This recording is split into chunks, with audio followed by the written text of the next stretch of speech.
Oh, hello. I've seen some people have tuned in. Hi, welcome. Welcome, everyone. My name's Ben200, and we're going to get right down to it. I am really happy to be reading to you one of my favorite books. Actually, this is one of my favorite book series, Diary of a Wimpy Kid. Today, I've picked my favorite book of the series, Dog Days. I cherish this one. I love the characters, especially Greg Heffley. He's actually a hero of mine.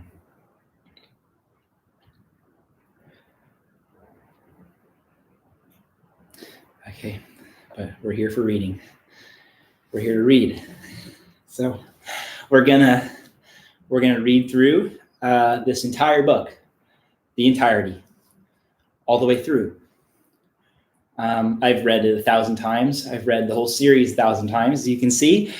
But this is definitely my favorite, and I am here to share it with all of who I love.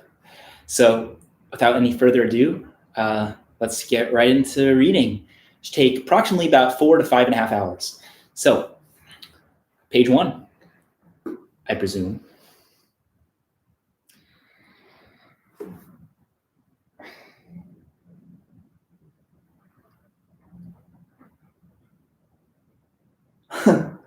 That's odd.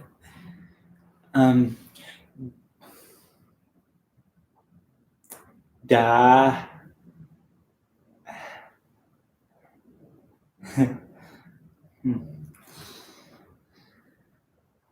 Okay. Diary of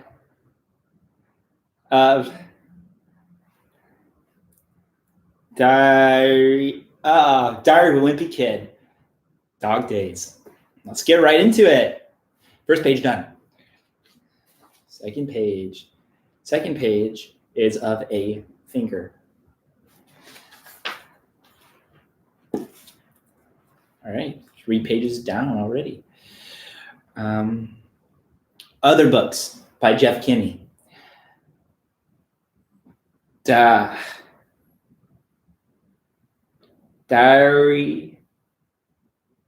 of a Wimpy Kid. Diary of a Wimpy Kid, Roderick Rules. Diary of a Wimpy Kid, The Last Straw.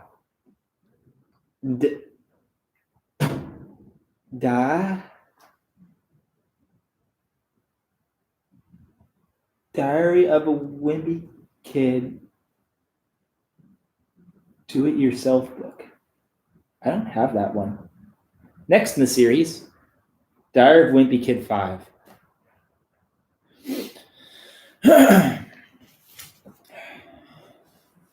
Page 4. Publisher's note. This is a work of fiction. Names, characters, places, and incidents are either the product of the author's amalgamation or are used fictitiously, and any resemblance to actual persons, living or dead, business establishments, events, or locals is entirely coincidental. Library of Congress, cataloging -in -publication data. Kinney, Jeff. Diary of a Wimpy Kid. Dog Days. / by Jeff Kinney. P.C. Summary. In the latest diary of middle / schooler Greg. Read that one before.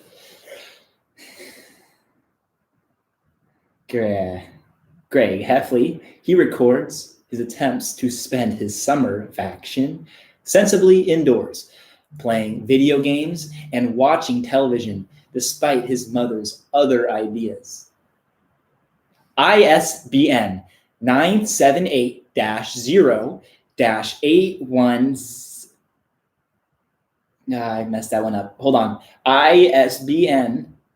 Oh, I see. Okay, I read that wrong.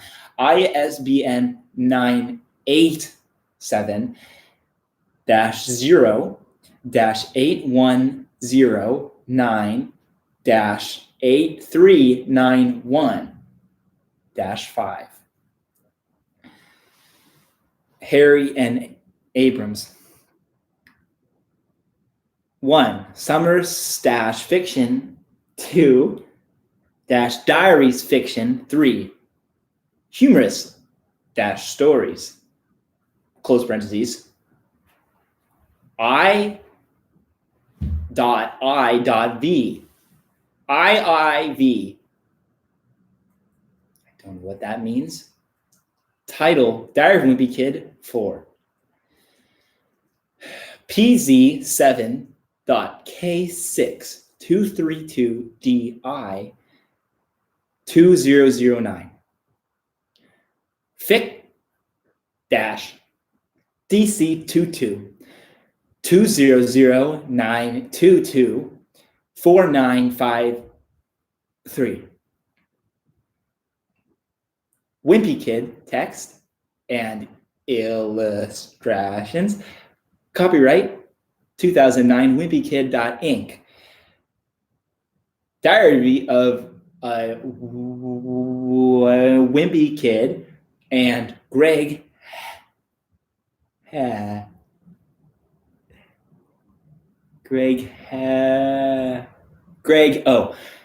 Heffley image are trademarks of Wimpy Kid Incorporated.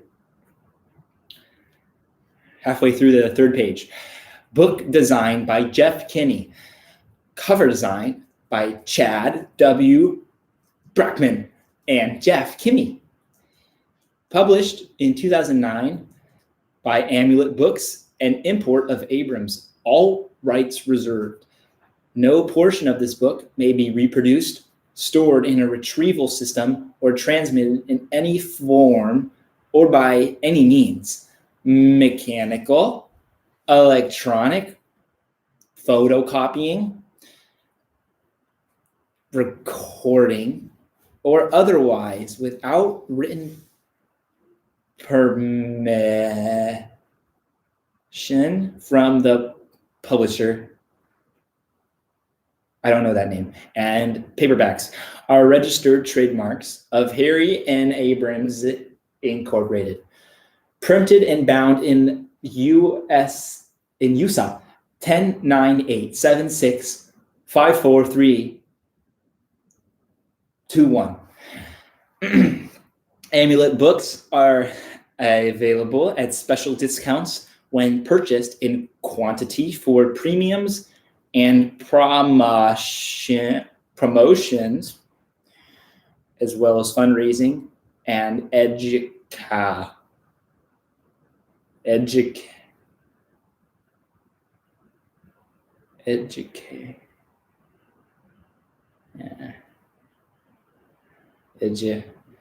Anyway, special editions can also be created to specification. For details, contact Special Markets at abramsbooks.com or the address below. 115 West 18th Street, New York, NY 10011, www.abramsbooks.com. To Jonathan. Here we go.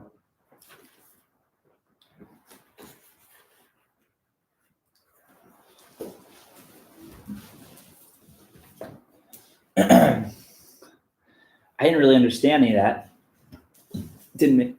Had said nothing about Greg Heffley. And I still don't know who Manny is. Okay, June. Friday. For me, summer vacation is basically a 3-month guilt trip.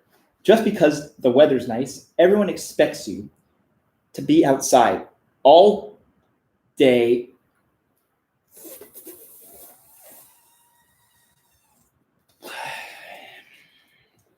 Or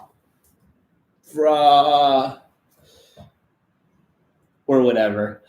And if you don't spend every second outdoors, people think there's something wrong with you. But the truth is, I've always been more of an indoor person.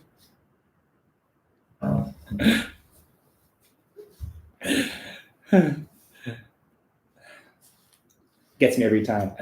The way I like to spend my summer vacation is in front of the TV, playing video games with the curtains closed and the lights off. Unfortunately, Mom's idea of the perfect summer vacation is different from mine. You should really let some sunlight in here, says Mom. Oh, fucking bitch. Mom says it's not natural for a kid to stay indoors when it's sunny out. I tell her that I'm just trying to protect my skin so I don't look all wrinkly when I'm old like her. But she doesn't want to hear it. Mom keeps trying to get me to do something outside, like go to the pool. But I spent the first part of the summer at my friend Riley's pool, and that didn't work out so good. Riley's family belongs to a country club, and when school let out for the summer, we were going there every single day. When we made the mistake of inviting this girl named Trista, who just moved into our neighborhood, I thought it'd be really nice of us to share our country club lifestyle with her. But 5 seconds after we got to the pool, she met some lifeguard.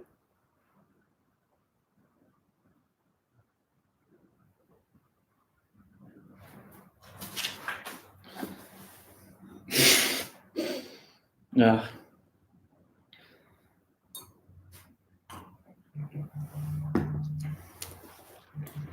The lesson I learned is that some people won't think twice about using you, especially when there's a country club involved. Me and Riley were better off without a girl hanging around anyway. We're both bachelors at the moment, and during the summer, it's better to be unattached. A few days ago, I noticed the quality of service at the country club was starting to go down a little. Like sometimes the temperature in the sauna a few degrees too hot, and one time the poolside waiter forgot to put one of those little umbrellas in this umbrella in my fruit smoothie.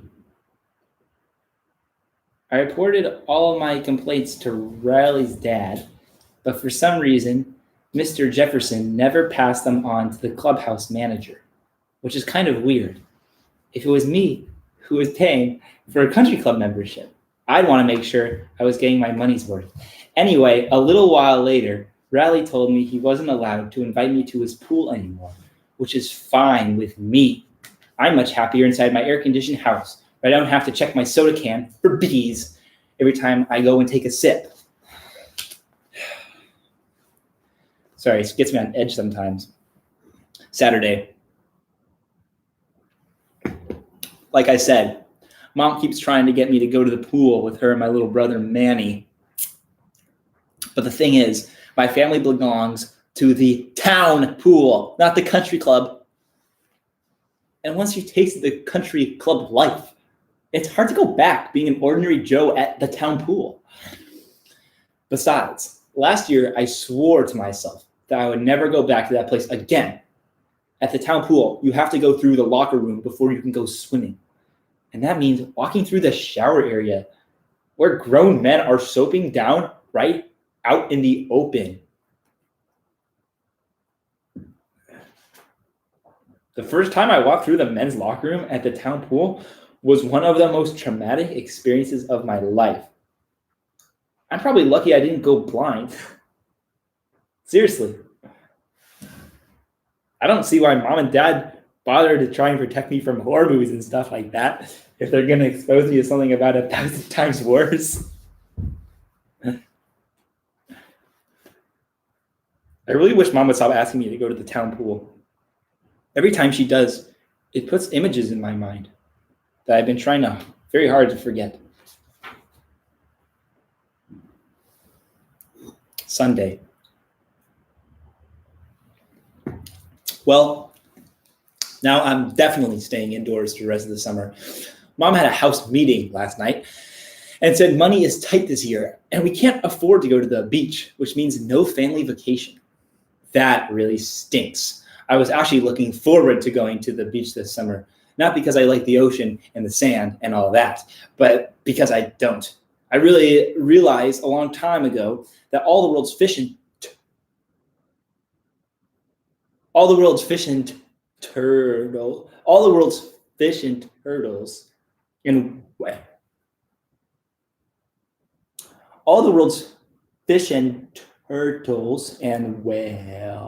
whales go to the bathroom right there in the ocean. And I seem to be the only person who's bothered by this. My brother Roderick likes to tease me because he thinks I'm afraid of the waves. But I'll tell you, that's not it at all. I don't like Roderick. He reminds me of my brother. Anyway, I was looking forward to going to the beach because I'm finally tall enough now to go on the Cranium Shaker, which is really awesome ride that's on the boardwalk. Roderick's been on the Cranium Shaker at least 100 times. That's a lot. And he says you can't call yourself a man until you ride it. I'm a man. Mom said maybe if we save our pennies, we can go back to the beach next year. I did that once. Then she said we'd still do a lot of fun stuff as a family, and one day we'll look back on this as the best summer ever. Well, now that I have two things to look forward to this summer, one is my birthday, and the other is when the last Little Cutie comic runs in the paper. I love Little Cutie comics. I don't know if I ever mentioned this before, but Little Cutie is the worst comic ever.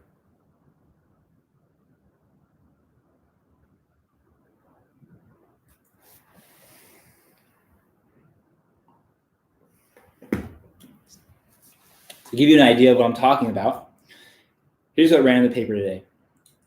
Daddy, is rain just God sweating?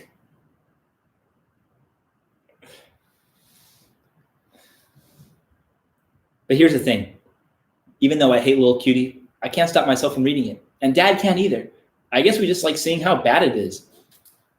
Little Cutie has been around for at least 30 years, and it's written by this guy named Bob Post. I've heard Little Cutie is based on Bob's son when he was a little kid. But I guess now that the real Little Cutie is all grown up, his dad's having trouble coming up with new material. A couple of weeks ago, the newspaper announced that Bob Post is retiring, and the final Little Cutie is going to be printed in August. Ever since then, me and Dad have just been counting down the days until the last comic runs. It's not that bad. When the last Little Cutie comes out, me and Dad will have to throw a party because something like that deserves a serious celebration. Monday. Even though me and Dad see eye to eye on Little Cutie, there are still a lot of things we butt heads over. But B-U-T-T is but. The big issue between us right now is that my sleep schedule is bad. During the summer, I'd like to stay up all night watching TV or playing video games and then sleep through the morning. But Dad gets kind of crabby if I'm still in bed when he gets home from work. Lately, Dad's been calling me at noon to make sure I'm not still asleep. So I keep a phone by my bed and use my best wide awake voice when he calls. I think Dad's jealous because he has to go back to work while the rest of us get to kick back and take it easy every day. But if he's going to be all grumpy about it, he should just become a teacher or a snowplow driver because those people suck. Or have one of those other jobs where you get to take the summers off. Mom's not really helping improve Dad's mood either. She calls him at work about 5 times a day with updates on everything that's going on around the house. Tuesday. Dad got Mom a new camera for Mommy's Day, and lately she's been taking a lot of pictures. I think it's because she feels guilty about not keeping up on the family photo albums. When my older brother Roderick was a baby, Mom was totally on top of things. Once I came along, I guess Mom got busy. So from that point on, there were a lot of gaps in our family history. I've learned that photo albums aren't an accurate record of what's happened in your life anyway.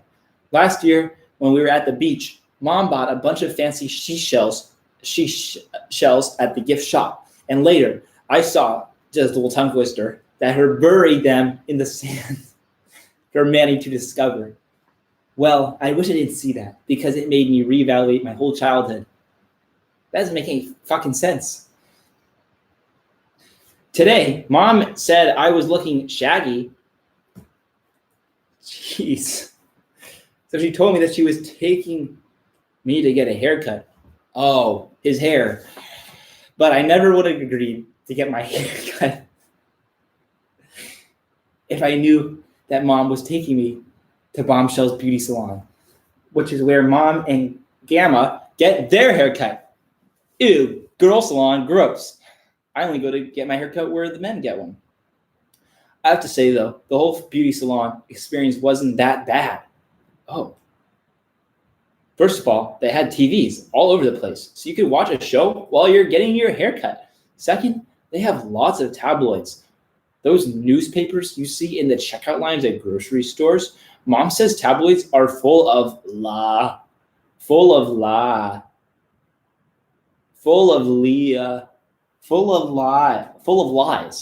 But I think there's some really important stuff in those things. Miracle pill to make you 97% smart. Small. I don't know what that says. Grandma is always buying tabloids, even though Mom doesn't approve. A few weeks ago, Grandma wasn't answering her phone, so Mom got worried and drove over to Grandma to see if she was okay. Grandma was fine, but she wasn't picking up her phone because something she read. Oh, looks like we've got a lot of comments going on in the live chat. I'll get to those in just a sec. Let me finish this chapter. Please hold on. When Mom asked Grandma where she got her information, Grandma said, the New York Times, idiot. Grandma's dog, Henry, died recently, and ever since then, Grandma has had a lot of time on her hands. So Mom's dealing with stuff like the cordless phone thing a lot of these days. Whenever Mom finds any tabloids at Grandma's house, she takes them home and throws them in the garbage. Last night, I fished one out of the trash and read it in my bedroom. I'm glad I did it. I found out that North America will be underwater within 6 months, so that kind of takes the pressure off me to do well in school.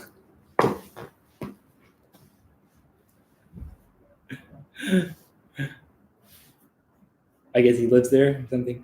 I had a long wait at the beauty salon, but I didn't really mind.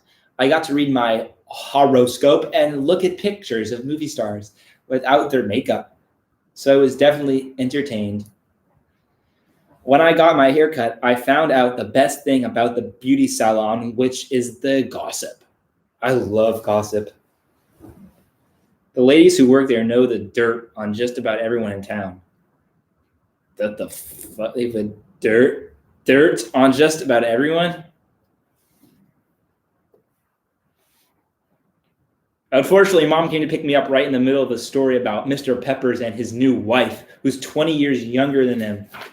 Oh my God. Hopefully my hair will grow out fast so I can come back and hear the rest of the story. Friday. I think Mom's starting to regret taking me to get my haircut the other day. The ladies at Bombshells introduced me to soap operas, and now I'm totally hooked. Yesterday, I was in the middle of my show, and Mom told me I had to turn off the damn TV so I could find something else to do. I could tell there was no use arguing with her, so I called Rowley and invited him over. When Rowley got to my house, we went straight to Roderick. went straight to Roderick's room in the basement. Roderick is off playing with his band, Loaded Diaper. And whenever he's away, I like to go through his stuff and see if I can find anything interesting. What's he doing? Quick. Best thing I found in Roderick's junk drawer this time around was one of those little souvenir picture keychains you get at the beach. I fucking hate Roderick. Whew! He's a real cunt. If you look into it, you see a picture of Roderick with some girl. I don't know how Roderick got that picture.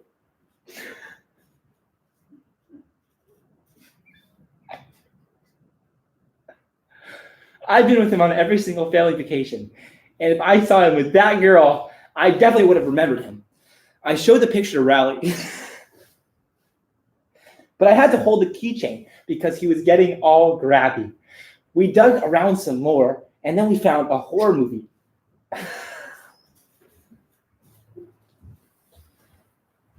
At the bottom of Roderick's drawer. I couldn't believe our luck. Neither one of us had actually seen a horror movie before. So this was a really big find.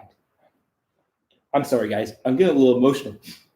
I just really, really love Greg Heffley. I hate that something's going to happen to him soon. And it's going to be bad. Roderick's not very nice to Greg. Okay. I got to compose myself. I asked Mom if Rowley could spend that night. And she said yes. I made sure I asked Mom when Dad was out of the room because Dad doesn't like it when I have sleepovers on a work night.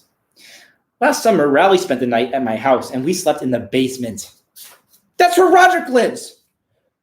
I made sure Rowley took the bed that was closest to the furnace room because that room really freaks me out. I figured if anything came out of there in the middle of the night, it would grab Rowley's first, and I have a 5-second head start to escape. That, not a very good friend. At about 1 o'clock in the morning, we heard something in the furnace room that scared the living daylights out of us. It wasn't Roderick. It sounded like a little ghost girl or something. He said, "I'm hiding. Can you find me?"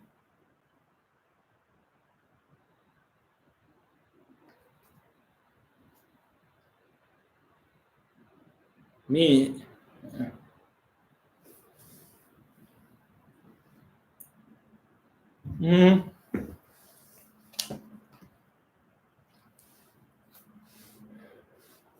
Sorry, I get a little spooky.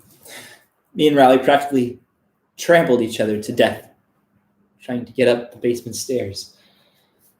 I didn't know this was a scary book. We burst into Mom and Dad's room, and I told them our house was haunted, and we had to move immediately. Dad didn't seem convinced, and he went down to the basement and walked right into the furnace room. Me and Rowley stayed about 10 feet. Hey, comment time. Let's look at the live chat. Sorry, I need a break. Let's look at the live chat, the comments. Let's look at the live chat. Oh, I see a lot of people have tuned in. Thank you very much.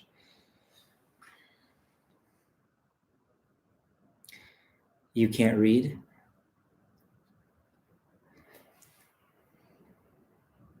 Yes, I can.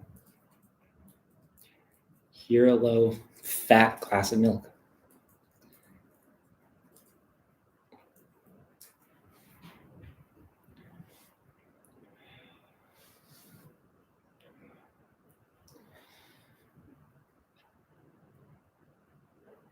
You know, I expected good comments. I didn't expect these bullshit answers.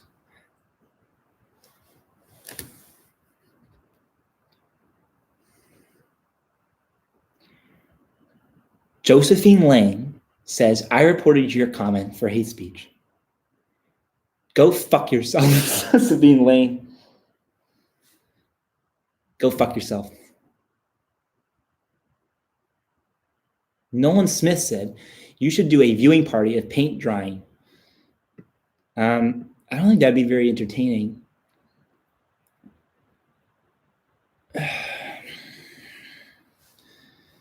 Josephine Lang says again, but what about the soup? I'm reading a fucking book.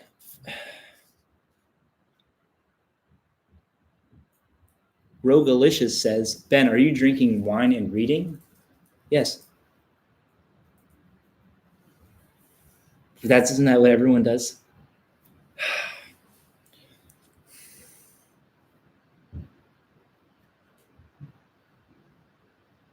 Josephine Lang says, Benny, it's time to give up. Well, Josephine Lang's a real bitch, so we're just gonna keep going. I don't care if this book is scary. I'm just gonna get right through it. She really pissed me off.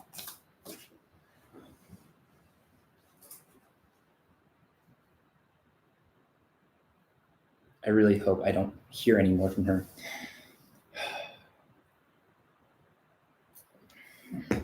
Okay. Page 27.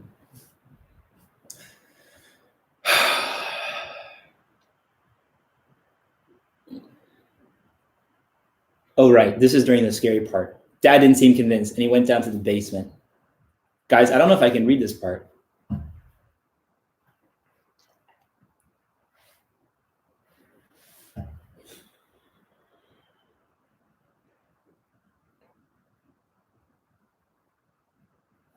Okay. I promised I would read the whole book. I'm going to read the whole book. I was pretty sure Dad wasn't going to get out of there alive. I heard some rustling and a few bumps, and I was ready to make a run for it. But a few seconds later, he came back out with one of Manny's toys, a doll named Hide and Seek Harry.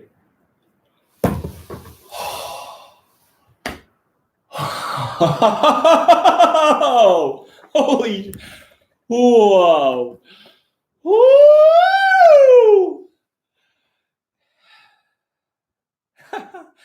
It was just a toy. It was just a fucking toy.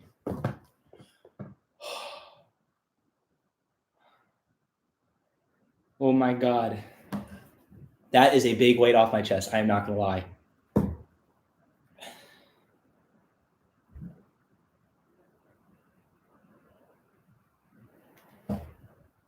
Josephine Lang says, I'm a little boy.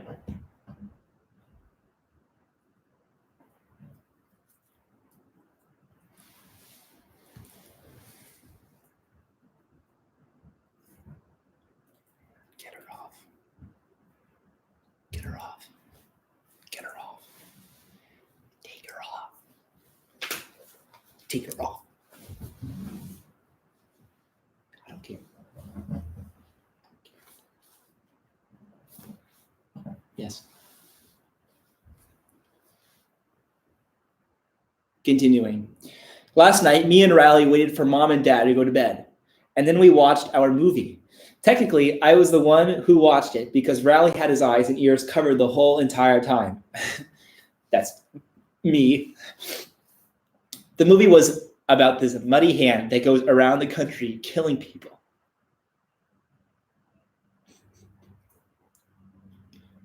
And the last person who sees the hand is always the next victim.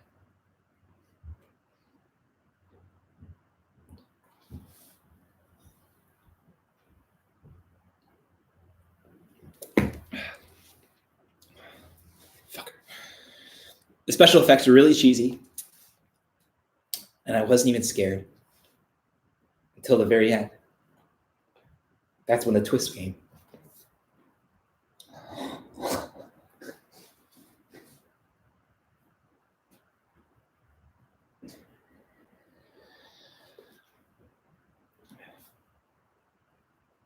After the muddy hand strangled his last victim, it came crawling straight at the screen. And then the screen went black. At first, I was a little confused, but then I realized. Then I realized it meant the next victim was going to be.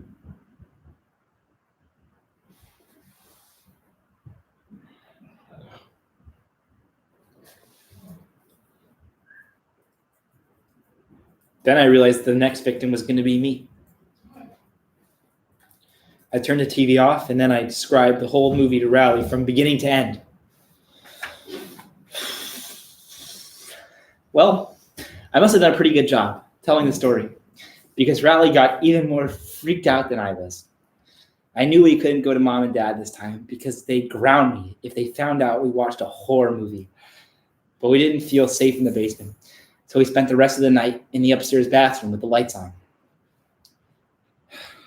I just wish we had managed to stay awake the whole night, because when Dad found us in the morning, it was a pretty scene. They were in the bathroom. Dad wanted to know what was going on, and I had to fess up. Dad told Mom, so now I was just waiting for her to hear how long I'm going to be grounded for.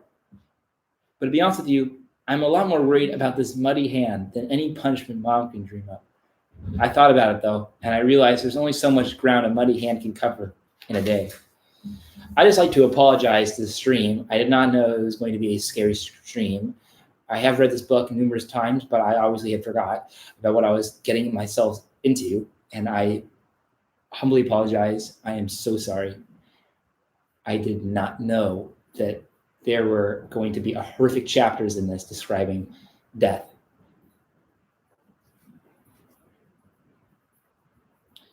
So hopefully that means I have a little while longer to live. Tuesday. Yesterday, Mom lectured me about how boys my age watch too many violent videos and play too many video games, and that we don't know what real entertainment is. Well, I just stayed quiet because I wasn't sure exactly where she was going with all this. She's a real bitch, too. Then Mom said that she was going to start a reading club. It's on her. She was going to start a reading club for the boys in the neighborhood, so she could teach us all about the great literature we were missing out on. I begged Mom just to give me a regular punishment instead, but she wouldn't budge. So today was the first meeting of the Reading is Fun Club. I felt kind of bad for all the boys whose moms made them come. Come on, it's just a reading club. It's no big deal. It's not that bad. I was just glad Mom didn't invite Fregley, this weird kid who lives up the street. The fucking weirdo. He'd been acting stranger than usual. He said, "Want to hear about my hygiene issues?" I don't want to hear about that. I'm starting to think that maybe Fregley's a little dangerous, but luckily he doesn't really leave his front yard during the summer. I think his parents must have had an electrical fence or something. That's dog stuff. That's what dogs have. Not little boys. Anyway, Mom told everyone to bring their favorite book to today's meeting so she could pick up one and discuss it. All the guys laid their books on the table, and everyone seemed pretty happy with the selection, except Mom. Mom said the books we bought weren't real literature and said that they was going to start with the classics. Then she brought out a bunch of books that she must have had since she was a kid. These are some old fucking books. I'm going to tell you. These are the exact same types of books our teachers are always pushing us to read at school. Ugh. Gross. They have a program where if you read a classic in your free time, they reward you with a sticker or a hamburger or something like that. I don't know who they think they're fooling. You can't get a sheet of 100 stickers down at the art and craft store for like 50 cents. I'm not really sure what makes a book a classic, but to begin with, but I think it has to be at least 50 years old or some person or animal has to die at the end. Mom said if we didn't like the book she picked out, we could go on a field trip to the library and find something we all agreed on. But that won't work for me. See, when I was 8 years old, I borrowed a book from the library and then I forgot all about it. I found the book a few years later behind my desk, and I figured I must have owed about $2 $1,000. That's got to be an exaggeration. So I buried the book in a box of old comics in my closet, and that's where it is to this day. I haven't been back to the library since then, but I know if I ever do show up, they'll be waiting for me. I see some new comments have arrived.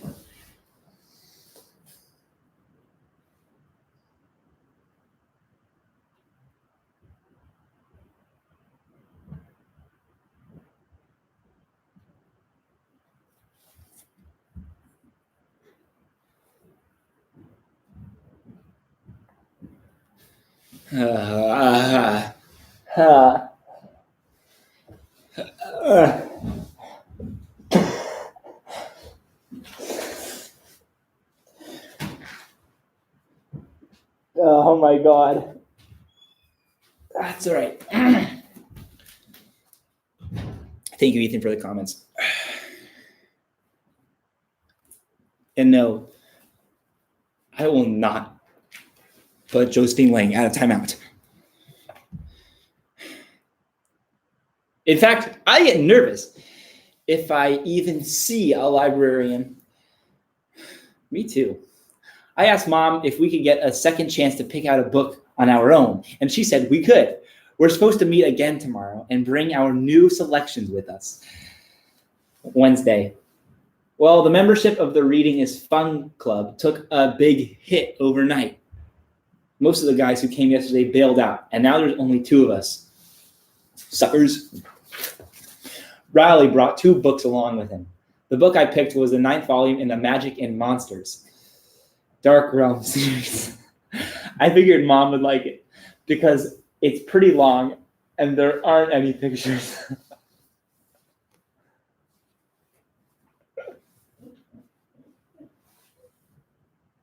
But Mom didn't like my book.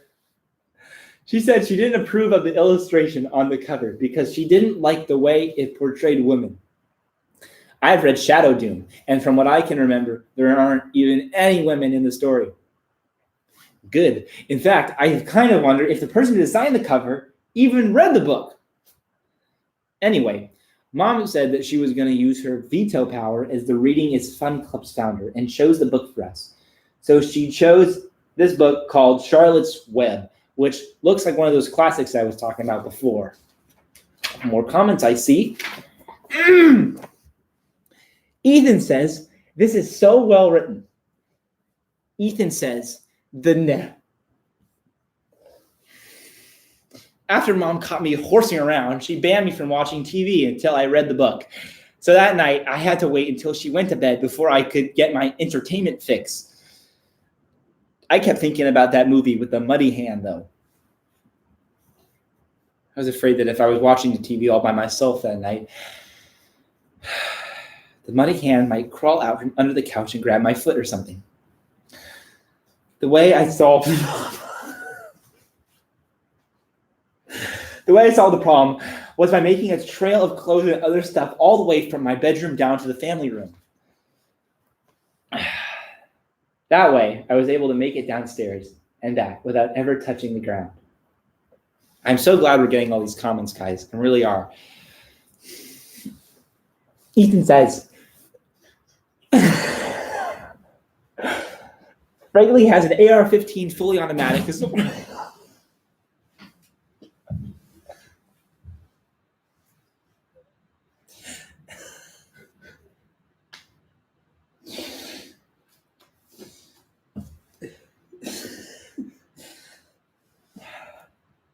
Sorry, everyone. I apologize. Apologies. Ethan says Fraley has an AR-15 fully automatic assault rifle designed to kill. Josephine Lang says, get me out. Josephine Lang says, I'm free. Josephine Lang says, Ben. Josephine Lang says, I'm telling your mom. Shut the fuck up. Shut up. Sorry. I need to control myself. I'm only 42 pages through it.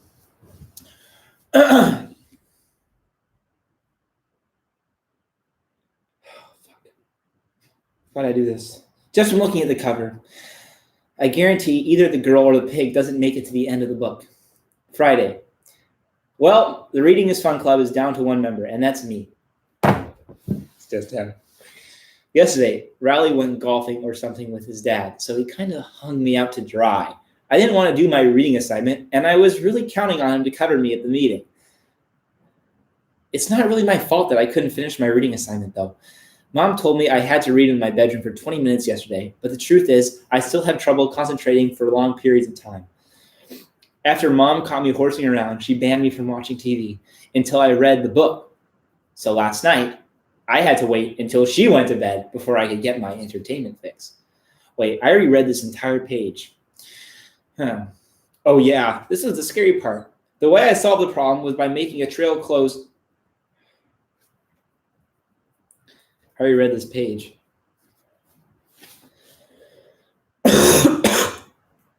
That way, I was able to make it downstairs from the trail closed and back without ever touching the ground.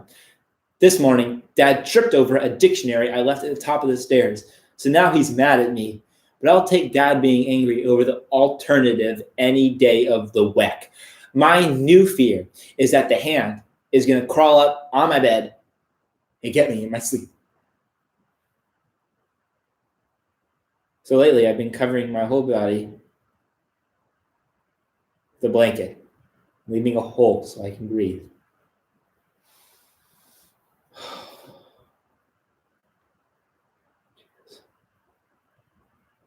That strategy has its own risks. Roderick got into my room today. I had to spend the morning trying to wash the taste of dirty socks out of my mouth.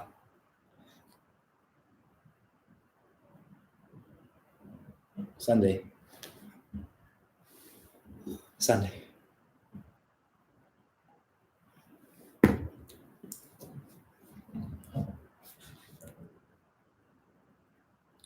Today was my deadline for finishing the first 3 chapters of Charlotte's Web. When Mom found out I wasn't done yet, she said we were going to sit down at the kitchen table until I was finished. About a half hour later, there was a knock at the front door, and it was Riley. I thought maybe he had coming back to the Reading is Fun Club. But then I saw that his dad was with him. I knew something was up. Riley, what the Damn it. Mr. Jefferson had an official-looking piece of paper with the country club logo on it. Oh, brother! I knew it. He said it was a bill for all the fruit smoothies me and Riley ordered at the clubhouse. And the grand total was $83. Holy fuck! Holy shit! Oh my God.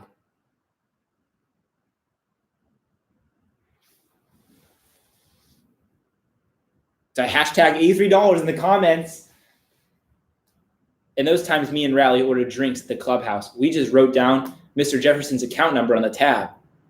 Nobody told us someone actually had to pay for all that.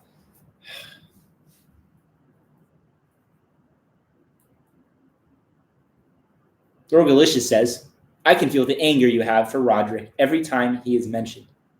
I don't like Roderick. I don't like him.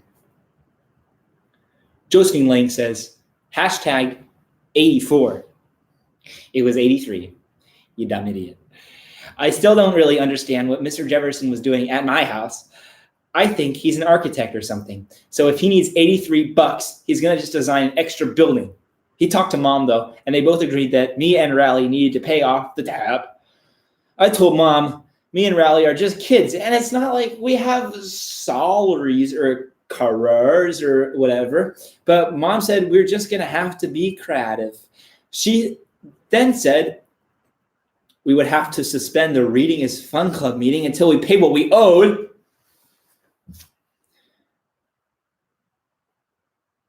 To be honest with you, I'm kind of relieved. What? Because at this point, anything that doesn't involve reading sounds pretty good to me.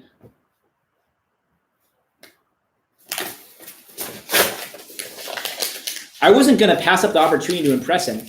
Anyway, I'm not rich, and that's the problem. I tried to figure out a way a kid my age could tell his hands on some cash, and it hit me. We can start a long career service. Well, that's not a bad idea. I'm not talking about some average run-of-the-mill long career service either. I'm talking about a company that takes lawn care to the next level. We decided to name our company the VIP Lawn Service. Oh, VIP Lawn Service. We called up the Yellow Pages people and told them we wanted to place an ad in their book. And not just one of those tiny little text ads, but a really big one with full color that takes up 2 entire pages. But get this. The Yellow Pages people told us it was going to cost a few $1,000. Yeah, no thank you. To put our ad in their book. I told them that didn't make a lot of sense to me because how's someone supposed to pay for an ad if they haven't even earned any money yet? Good point. Me and Riley realized we were going to have to do this a different way and make our own ads. I figured we could just make flyers and put them in every mailbox in our neighborhood. All we needed was some clip art to get us started. So we went down to the corner store and bought one of those cards women get. And yeah, I don't know those words. Then we scanned it into Riley's computer and pasted pictures of our heads onto the bodies from the card. Oh, I see. They put their heads on the card pictures of the cards from the women.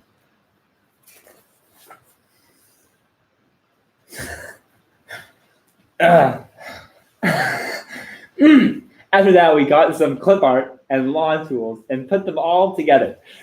Then we printed it out, and I have to say, it looked great. It does look good. VIP Lawn Service. Riley and Greg are ripped. I did some math, and I figured out it would cost us at least a couple $100 in color ink, cartridges, and paper to make enough flyers for the whole neighborhood. So we asked Riley's dad if he'd go out to the store and get us all the stuff we needed. Mr. Jefferson didn't go for it. In fact, he told us we couldn't use his computer or print out any more copies of our flyers. I was a little surprised by that because if Mr. Jefferson wanted us to pay him back, he sure wasn't making it easy.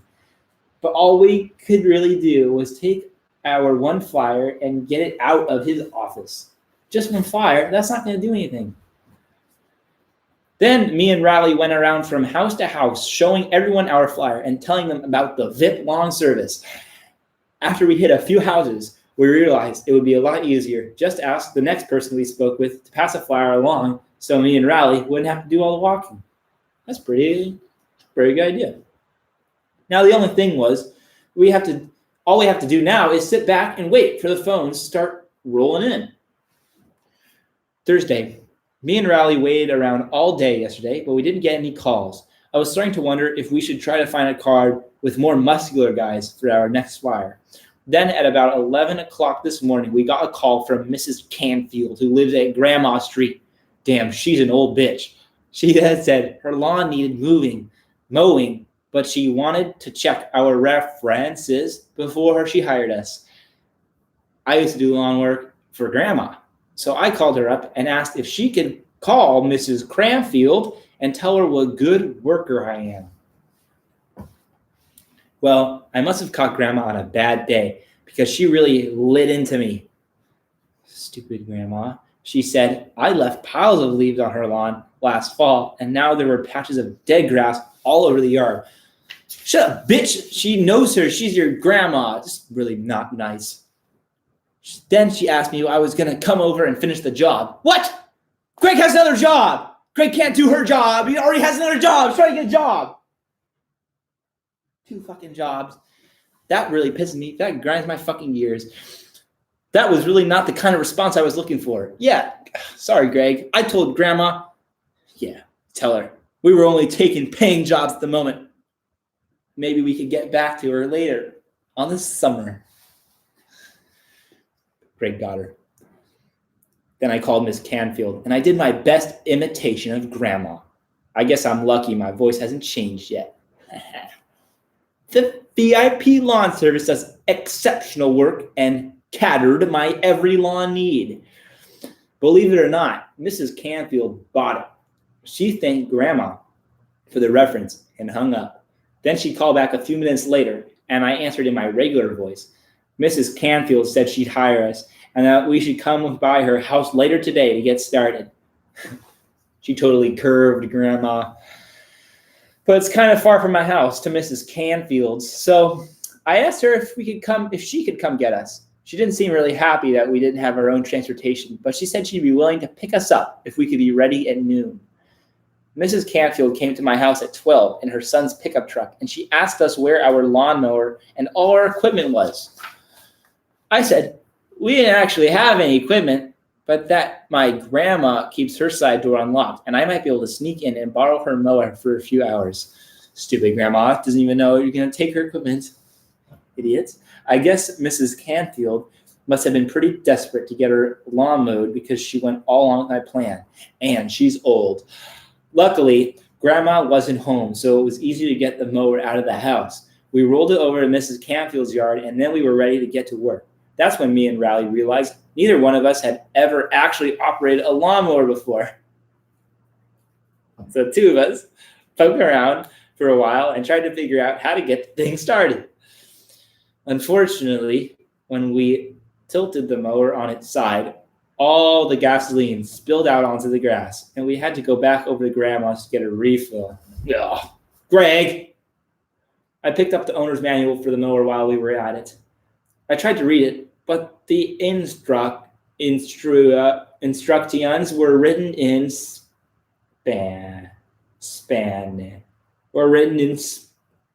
all of the instructions were written in Spanish.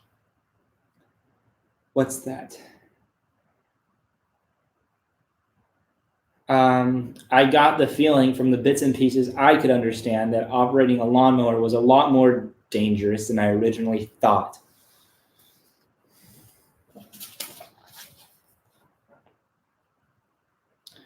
I told Riley he could have the first crack at the lawn mowing, and that I would go sit in the shade and start working on our business plan. Riley didn't like that idea at all. He said this was a partnership and that everything had to be 50-50. I was pretty surprised by this because I'm the one who came up with the idea for the lawn service in the first place. So I was more like the owner than a partner. I told Riley we needed someone to do the grunt work and someone to handle the money so it didn't get all sweaty. Believe it or not, that was enough to make Riley walk right off the job. I just want to say for the record that if Riley ever needs me for a job reference in the future, I'm going to have to give him a lousy review. Stupid friend. The truth is, I don't really need Riley anyway. If this lawn service business grows the way I think it will, I'm going to have 100 Rileys working for me. In the meantime, I need to get Mrs. Canfield's lawn mowed. I looked through the manual for a little while longer and figured out that I need to pull out this handle thing attached to the cord. So I tried that. The mower started up right away, and I was off and running. It wasn't as bad as I thought it was going to be. The lawnmower was self-propelled, so all I needed to do was walk behind it and steer every once in a while. Then I started to notice that there were piles of dog poop everywhere, and steering around them was not an easy thing to do with a self-propelled mower. The VIP lawn service was a very strict policy when it came to dog poo, which is that we won't go anywhere near it. So from that point on, whenever I saw anything that looked suspicious, I would mow a 10-foot circle around it just to be safe. Ugh. The job actually went a lot faster than that because I had a lot less lawn to cover. I was done. When I was done, I went to the front door to collect my money. The final bill was $30, which was $20 from the lawn plus $10 for the time me and Riley spent designing that flyer. But Mrs. Canfield wouldn't pay. She said our service is lousy and we hardly mow any of our lawn.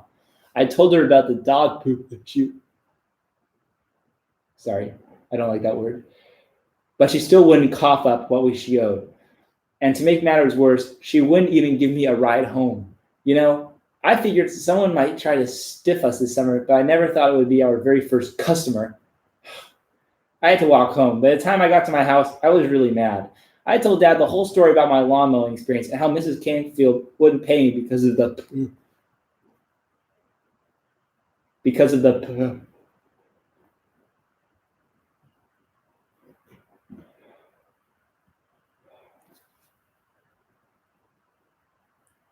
guy feels sick. Told me how Mrs. Canfield wouldn't pay for the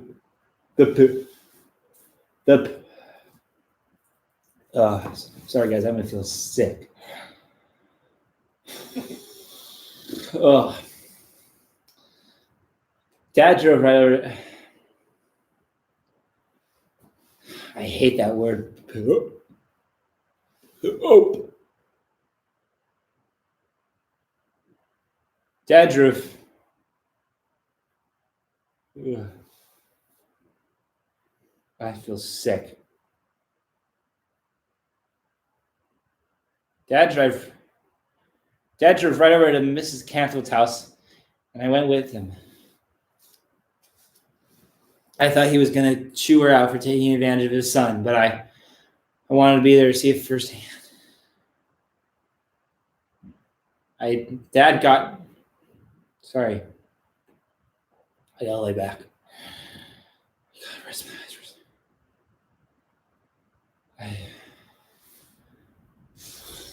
That word...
Gotta take a break. I feel sick after reading that chapter. Disgusting. I don't even know why they put it in there. First, a horrifying chapter. The first one is horrifying, and then it's disgusting, sickening chapter with the word poop.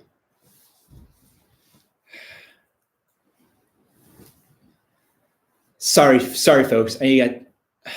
I'll read some comments and take a quick break.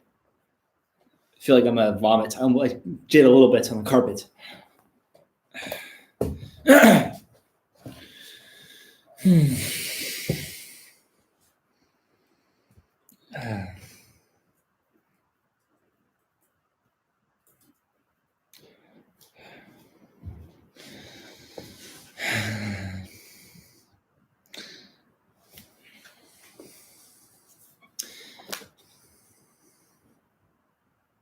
Madeline Hankey says, Roderick is a MILF. Josephine Lang says, I don't pay for YouTube Premium for this shit. Rolicious says, I can feel the anger you have for Roderick every time he is mentioned. Josephine Lang says, hashtag 84. Well, I already went over that one. It doesn't make any sense. Don't know what that means.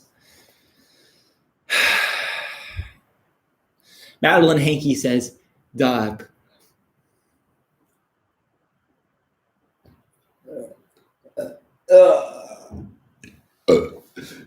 Shut off the stream.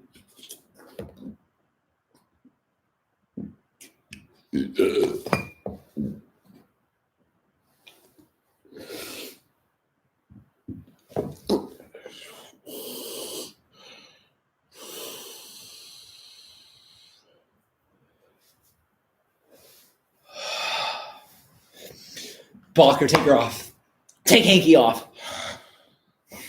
Take hanky off. I know how to hear. Take her off. Okay. Let's continue.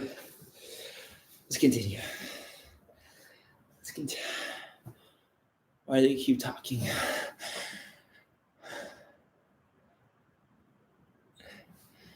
Nolan Smith says, "Stay strong, brother. I can't believe you're still at it, preaching the truth." Thank you, Nolan Smith. Nolan Smith also says, "Are you okay, my guy?" I'm all right, Nolan Smith. Thanks. I'm all right. Rogalicious says, "If you need to, Ben, no need to punish yourself like this." It's not me. I'm not doing that.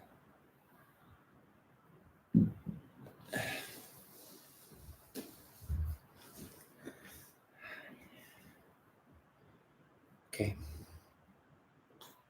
Might as well get right back to it, I guess. No more awful comments regarding that awful word. Don't want to hear about it. Okay, here we go.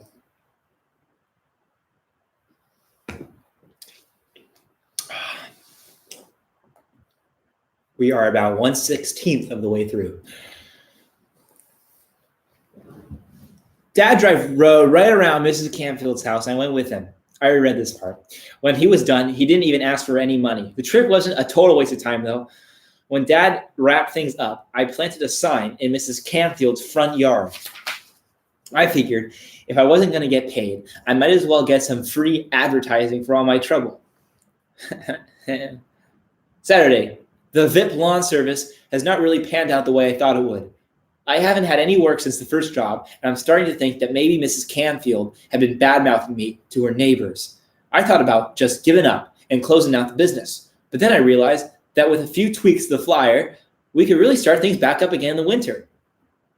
The problem is, I need money now. Yeah, I called up Raleigh to start brainstorming new ideas, but his mom said he was at the movies with his dad. I was a little annoyed because he never bothered to ask me if he could take the day off.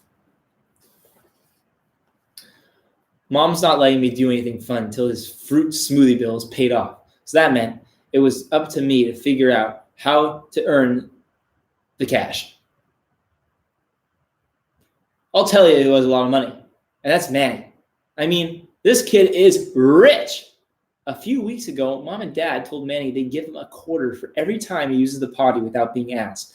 So now he carries around a gallon of water with him at all times. Manny keeps all his money in a big jar on his dresser. He's got to have at least $150 in that thing. Holy shit.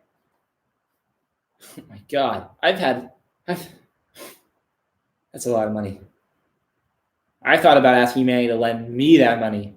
Yeah, but I just can't bring myself to do that. What? I'm pretty sure Manny charges interest on his loans anyway. Manny's a baby. I'm trying to figure out the way to earn money without doing any actual work. But when I told Mom what I was thinking, she said I'm just lazy. Stupid bitch. Okay, so maybe I am lazy. All right. But it's not really my fault. I've been lazy ever since I was a little kid, and if someone had caught it early on, maybe I wouldn't be the way I am now. I remember in preschool when playtime was over, the teacher would tell everyone to put away their toys, and we would all sing the cleanup song while we did it. Well, I sang the song with everyone else, but I didn't do any of the actual cleaning. Right. So if you want to find somebody to blame for the way I am, I guess you'd have to start with the public education system. Sunday, Mom came into my room this morning and woke me up for church. I don't go there. I was glad to go.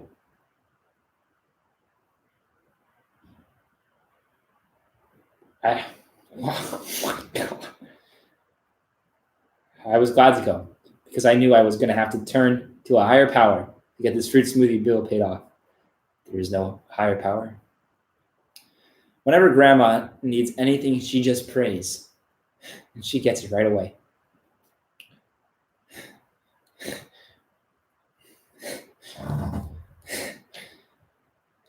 Anyway, I think she has a direct pipeline to God or something. Okay, all right. Let's skip over this God stuff. All right. All right, no more God stuff. Okay. But Mom must have seen the look in my eye when I went to, because she passed the basket to the row behind us before I could take what I needed. Monday. Okay, that's out of the way. No God stuff. Monday, my birthday's coming up. Yay, birthday. And I can't wait to get here quick enough for me. This year, I'm going to have a family party. I'm still really burned up with Riley for bailing out on another lawn care business, so I don't want him thinking he can come over and eat my birthday cake. Plus, I've learned my lesson about friend parties. When you have a friend party, all your guests think they have the right to play with your presents. No, they don't. They're for you. No friends play with your presents. They're just for you.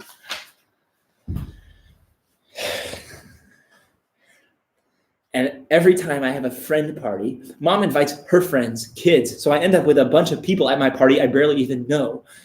Those kids don't buy the gifts, so their moms do. Even if you get something like a video game, it's not a video game you actually want to play. I'm just glad I'm not on the swim team this summer. Last year, I had practice on my birthday, and Mom dropped me off at the pool. I got so many birthday noogies that I couldn't even lift my arms to swim.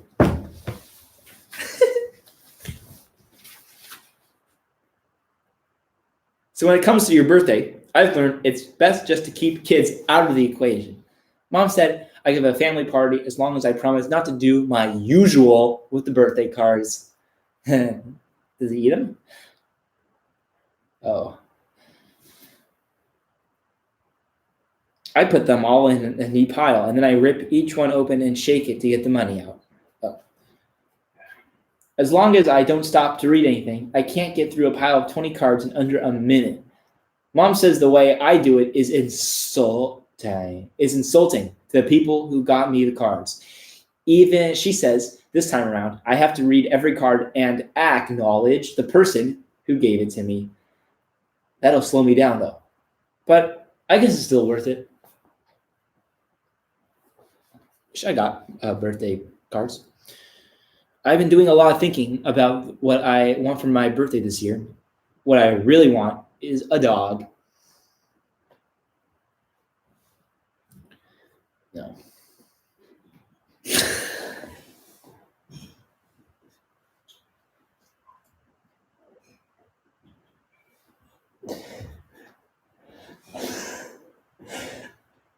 I've been asking for a dog for the past 3 years. But Mom says we have to wait until May's completely potty trained before we can get one. Well, with a potty training racket, Manny's not going to go on the potty toilet. The thing is, I know that Dad wants a dog too. He used to have one when he was a kid. I figured all Dad needed was a little nudge. And on Christmas last year, I saw my chance.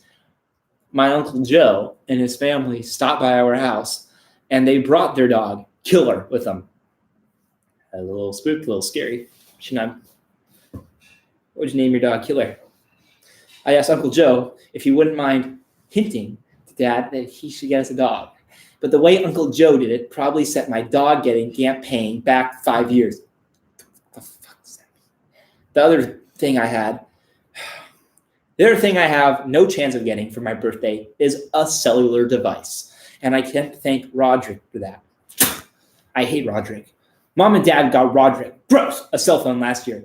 And he racked up a bill for $300 in the first month. Most of that was from Roderick. Yeah, calling Mom and Dad from his room in the basement to ask them to turn the heat up. I hate Roderick. So the only thing I'm asking this year is a deluxe leather recliner. My Uncle Charlie has one, and he practically lives off that thing. The main reason I want my own recliner is because if I had one, I wouldn't have to go up to my room after watching TV late at night. I could just sleep right there in the recliner. Plus, these recliners have all sorts of features like a neck massager, adjustable firmness, and stuff like that. I figured I could use the vibrate feature.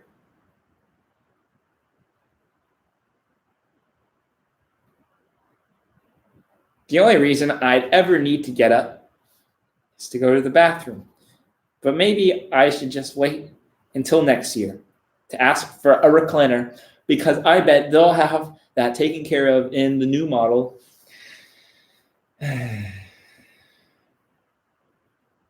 Thursday, I asked Mom, bitch, to take me to Bombshell's beauty salon again today. Even though I didn't really need a haircut. He just wanted to go. I just felt like catching up on the town gossip. Annetta, my hairstylist, said she heard from a lady who knows Mr. Jefferson that me and Riley had a falling out. Uh-oh. Apparently, Riley's heartbroken because I didn't invite him to my birthday party. Well, if Riley's upset, you wouldn't know it from looking at him. Every time I see Riley, he's paling around with his dad. Just the way it looks to me, he's already got himself a new best friend. I just want to say, I think it stinks that Riley gets to go to the country club, even though he still owes money on that fruit smoothie bill. So sorry, Greg. Unfortunately, Riley's chummy relationship with his dad is starting to affect my life. Mom says the way Riley and his dad hang out together is neat. And then me and Dad should go fishing or play catch in the front yard or something. But the thing is, me and Dad just aren't cut out for that kind of father-son stuff. Last time Mom tried to get me and Dad do something like that together, ended up me having to pull him out of Rappahannock Creek. At least you have a dad, Greg. All right? Get a hold of yourself. Mom won't let it go. She says she wants to see more affection between Dad and us boys. And that's created some really awkward moments. Friday. Today I was watching TV, minding my own business, when I heard a knock at the front door. Mom said there was a friend there to see me, so I thought it must be Riley coming to apologize. About time. But it wasn't Riley.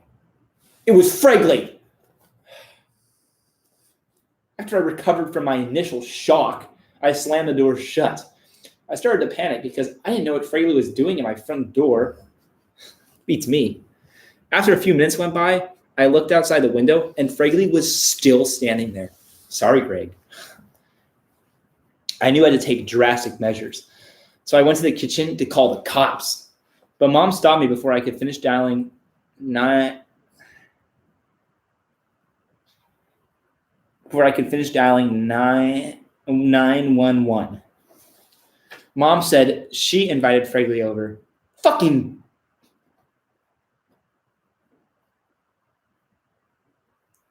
She invited Fregley over.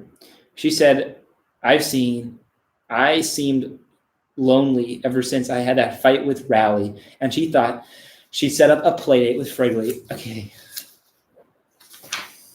See, this is why I should never tell Mom about my personal business. Yeah. This Fregley thing was a total disaster. I've heard that a vampire can't come inside your house until you've invited him, and I'll bet it's the same kind of deal with Fregley. Fucking monster. So now, I've got two things to worry about. The muddy hand and Fregley. I don't want to hear about the muddy hand anymore. And if I had to choose one to get me first, I'd take the muddy hand. Yeah, I don't think so. Saturday. Today was my birthday, and I guess things went more or less than like I expected. The relatives started showing up around 1 o'clock. I asked Mom to invite as many people as possible so I could maximize my gift potential, and I got a pretty good turnout. I like to cut to the chase on my birthday, and get right to the gifts. So I told everyone to gather in the living room. I took my time with the cards, just like Mom asked. It was a little painful, but I got a good haul, so it was worth it. Unfortunately, as soon as I collected my checks, Mom confiscated the money to pay off Mr. Jefferson. Then I moved on to the wrap presents, but there weren't a whole lot of those. The first gift from Mom and Dad was small and heavy, which I thought was a good sign. But I was still pretty shocked when I opened it. When I looked more closely, I found out it wasn't an ordinary cell phone. It was called a Ladybug. The phone didn't have a keypad on it or anything. It only had 2 buttons, one to call home and one for emergencies. So it's pretty much useless, I guess. See, we have some new comments. Take a little comment break just to read some comments off.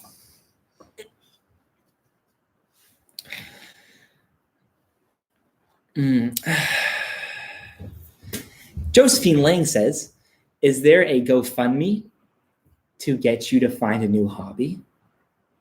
No. Rogalicious says, no more gods. Yep. So let's avoid that subject.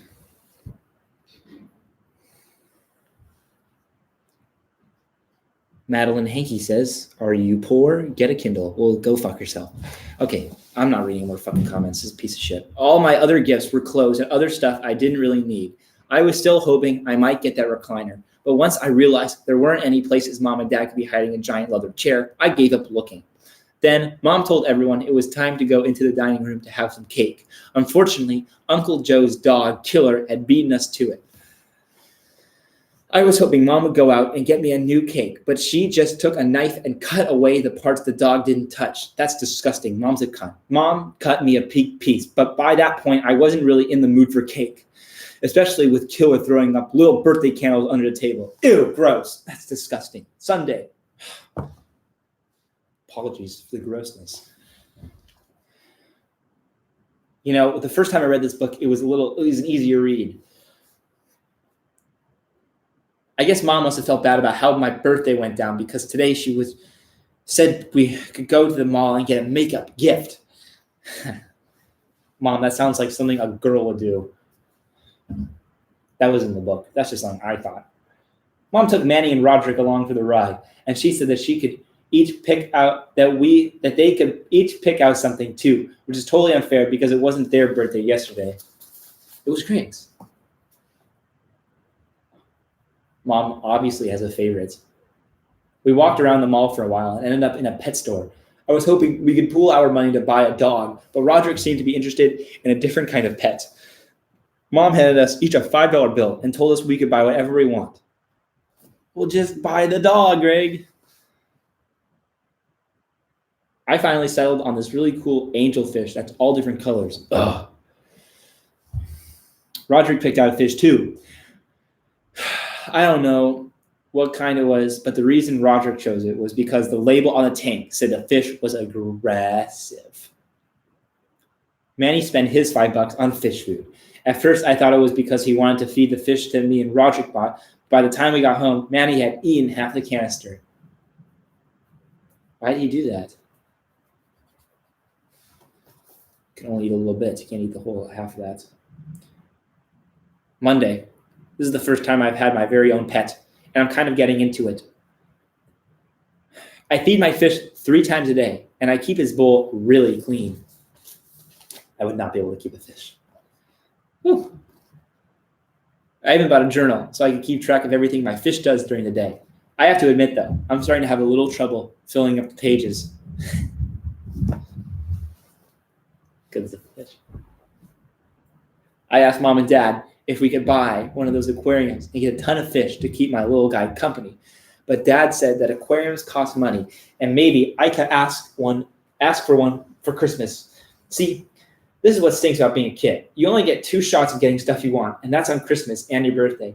And then when one of those days does come, your parents mess things up and you buy a ladybug. If I had my own money, I could just buy whatever I wanted and not have to embarrass myself every time I needed to rent a video game or buy a piece of candy or something. Anyway, I've always known that I'll eventually be rich and famous, but I'm starting to get a little concerned that hasn't happened yet. I figured I'd at least have my own reality TV show by now. Last night, I was watching one of those television shows where a nanny lives with a family for a week and then tells them all the ways they're screwing up. Well, I don't know if the woman had to go to some special nanny school or something, but that's the kind of job I was born to do. I just need to figure out how to get myself in line for that job when the nanny retires.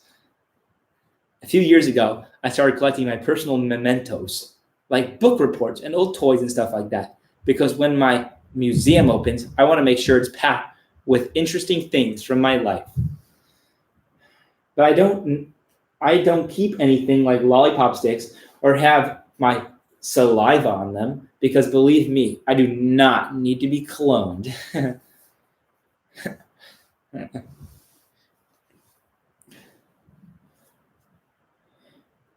When I'm famous, I'm going to have to make some life changes. I'll probably have to fly in private jets because if I fly on regular planes, I'll get really annoyed when people in the back try to mooch off my first class bathroom. Another thing famous people have to deal with is that their younger siblings end up getting famous because they're related, like Roderick. My closet brush with fame, my closest brush with fame so far was when mom signed me up for a modeling job a few years ago. I think her idea was to get pictures of me in clothes catalogs or something. But the only thing they used my picture for was this stupid medical book. And I've been trying to live it down ever since. I don't want to do that. I spent the afternoon playing video games and catching up on the Sunday comics. I turned to the back page and there was an ad where little cutie usually is. Man, I've been waiting forever for an opportunity like this. I had a comic in my school paper once, but this is a chance to hit the big time. The ad said they weren't accepting any animal comic strips, and I think I know why. There's this comic about a dog called Precious Poochie, and it's been running for about 50 years. Oh, God. The guy who wrote it died a long time ago. Yeah, it's been over 50 years, dummy. But they're still recycling his old comics. I don't know if they're funny or not, because to be honest with you, most of them don't even make sense to a person my age.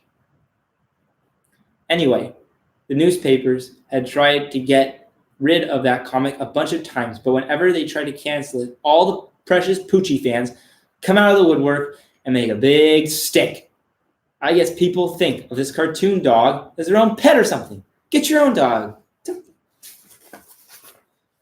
Last time they tried to cancel Precious Poochie, 4 busloads of senior citizens from Leisure Tower showed up at the newspaper offices downtown and didn't leave until they got their way. Saturday, Mom was acting extra cheery this morning, and I could tell she had something up her sleeve.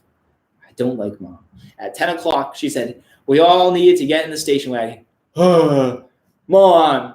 And then I asked her, where we're going? And she said it was a surprise. I noticed Mom had packed sunscreen and bathing suits and stuff in the back of the station wagon, so I thought we must be headed for the beach. But then I asked her if I was right. Mom said the place we were going was better than the beach. I've never been to a beach, so I assume it's going to be very good.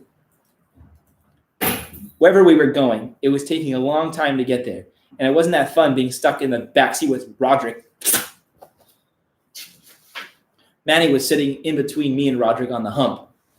At one point, Roderick decided to tell Manny the hump was the worst seat in the car because it was the smallest and the least comfortable. Well, that totally set Manny off.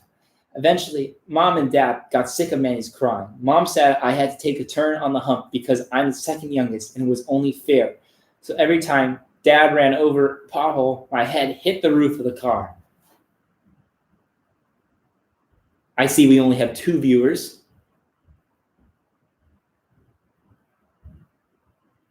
Oh, we have 1 viewer. It's me.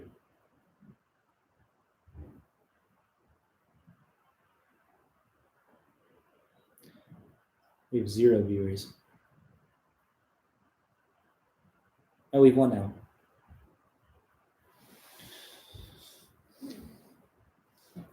Okay. I don't care.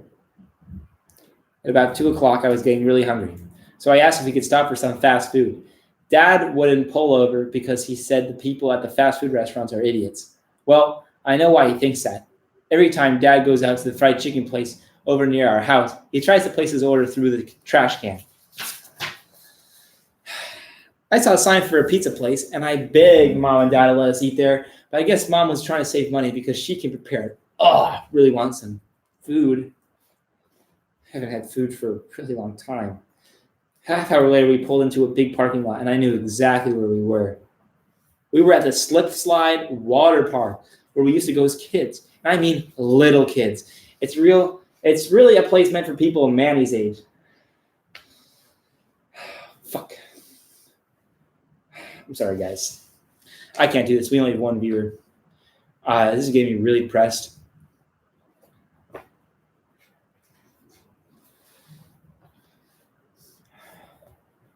Only halfway through. I said I would read the whole book. I'm going to read the whole book. I'm just gonna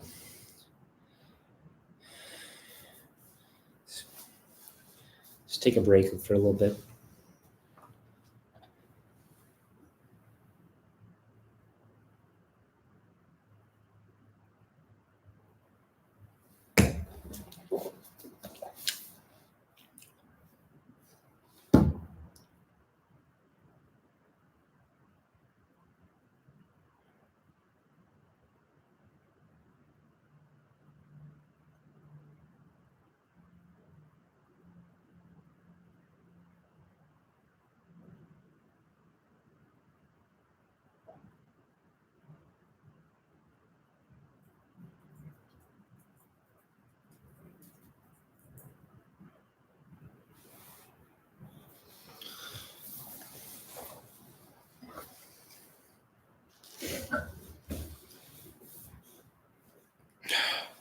Come on! What the fuck am I doing?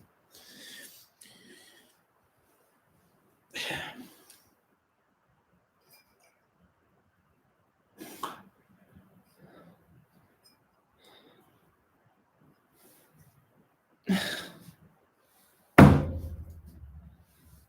I doing with my life?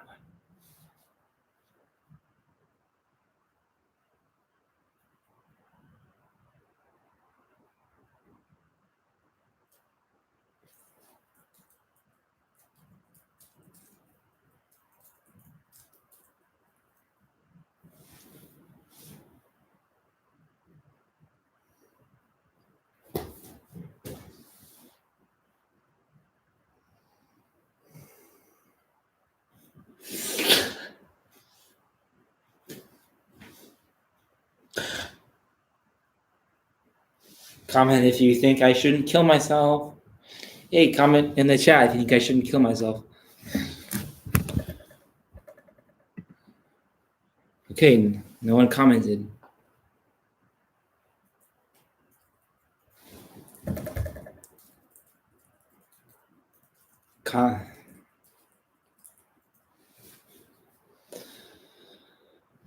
Probably just some delay. I'll wait.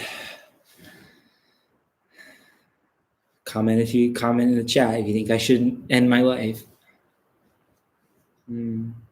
I'll wait just a little bit.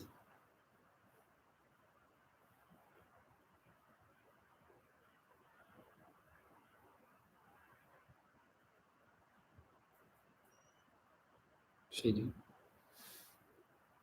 No one says anything.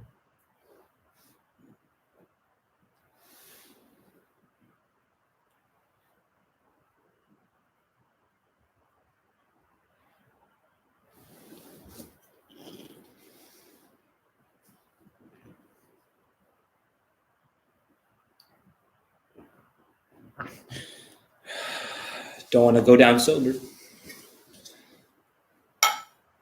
Gotta drink up. I'm going to hell. I'm going down.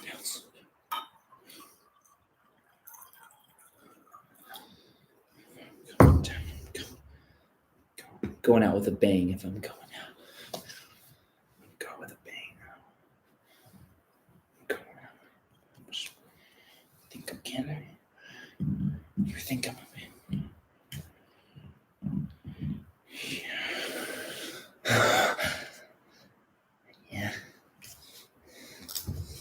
Yeah. You think I'm kidding? I won't fucking do it.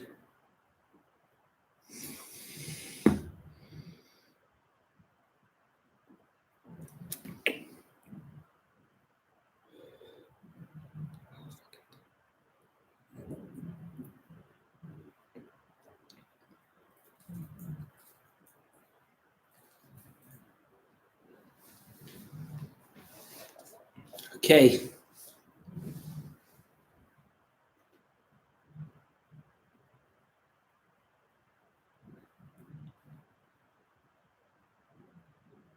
Okay, let's just finish the book. Let's finish the book first. Let's finish the book. Later.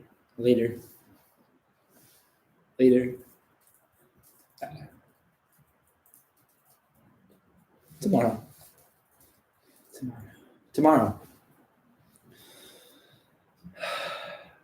I think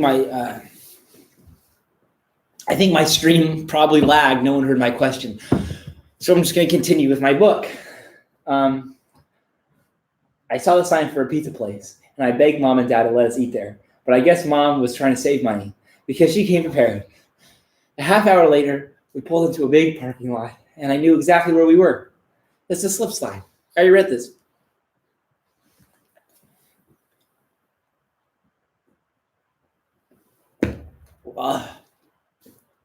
So warm. Mom must have heard me and Roderick groan in the back seat because she said we're going to have a great day as a family. That would be a highlight of our summer vacation.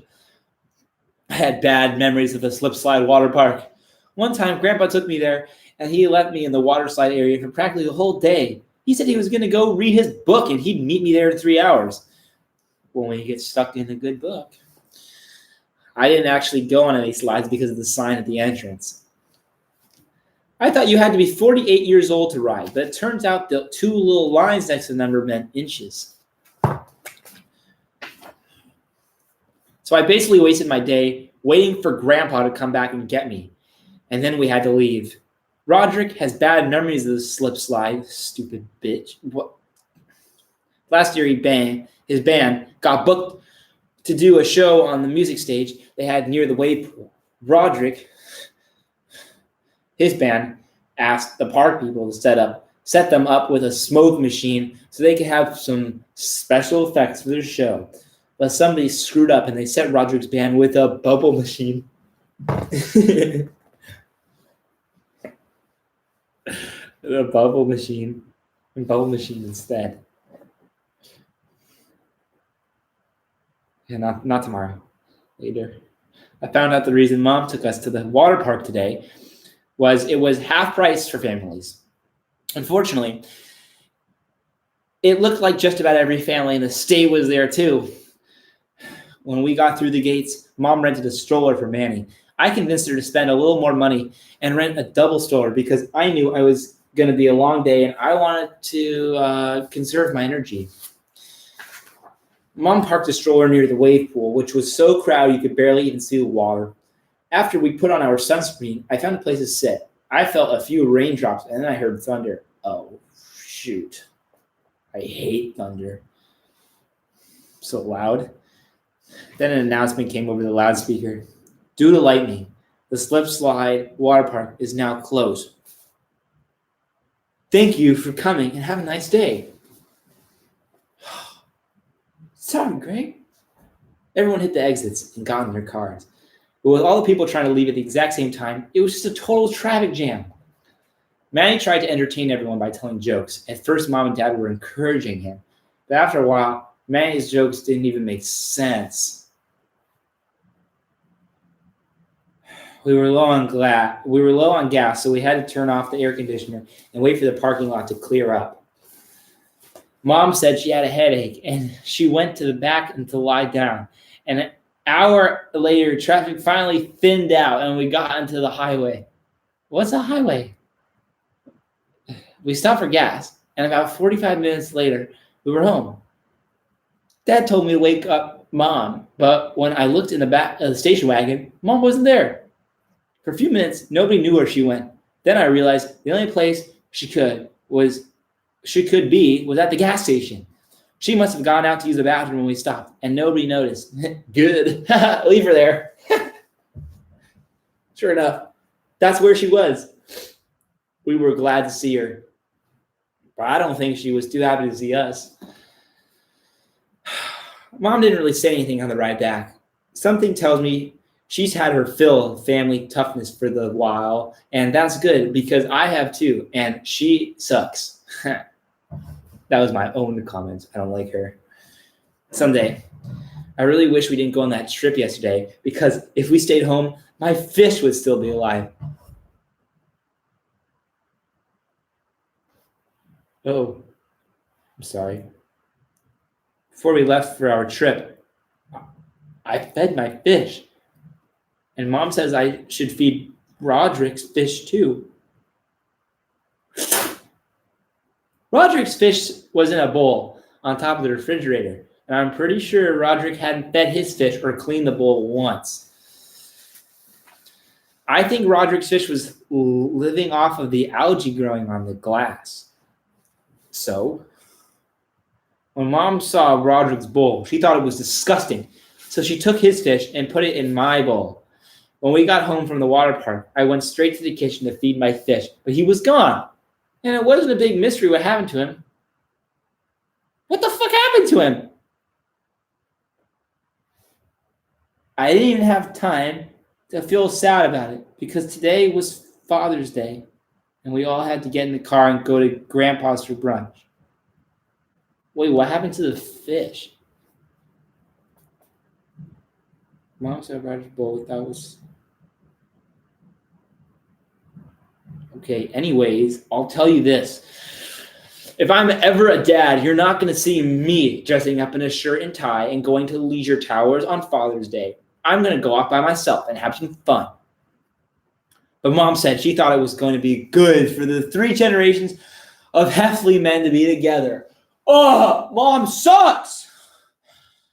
I guess I must have been picking at my food because Dad asked me what was wrong. I told him I was bummed out because my fish died. What? Frank's fish died?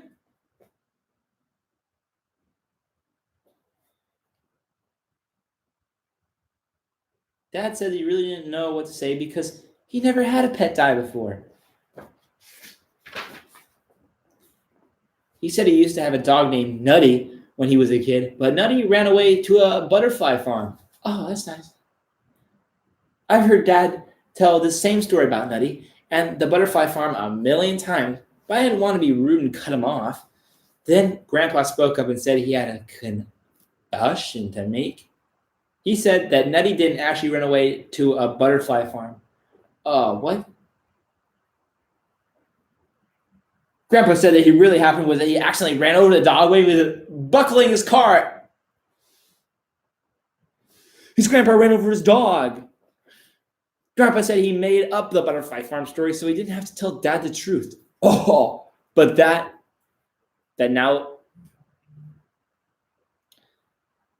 now that they can have a good laugh over it. But Dad was mad. He told us to get in the car, and he left Grandpa with the bill for brunch. Dad didn't say anything on the way home. He just dropped us off at the house and drove away like a man. Yeah. Dad was gone for a long time, and I started to think that maybe he was going to just take the rest of the day off himself, but he showed up an hour later carrying a big cardboard box. What is it? Dad put the box on the floor, and believe it or not, there was a dog in there. Oh. I don't care. Mom didn't seem too thrilled that Dad went out and bought a dog without checking with her first. I don't think Dad has ever bought a pair of pants for himself without getting Mom's okay beforehand. But I think she just see that Dad was so happy that she just let him keep it. Don't keep that monster in the house. Gross. At dinner, Mom said we would come up with a name for the dog. But I wanted to name it something cool like Shredder or Ripjaw. Mom said my ideas were too violent. Get a life, Mom. Manny's ideas were a whole lot worse. He wanted to name the dog an animal name, like elephant or zebra. Roderick liked the animal name idea, and he said we should call the dog Turtle. I hate Roderick. Mom said we should call the dog Sweetheart. I like that name. He thought that was a really terrible idea. Because the dog is a boy, not a girl. Boys can be named sweethearts.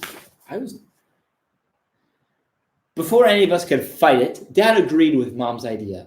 Good. I think Dad was willing to go with anything Mom came up with. It meant he didn't have to take the dog back. But something tells me Uncle Joe would not approve our dog's name. Dad took Roderick so he could go to the mall to buy a bull and get the dog's name printed on it.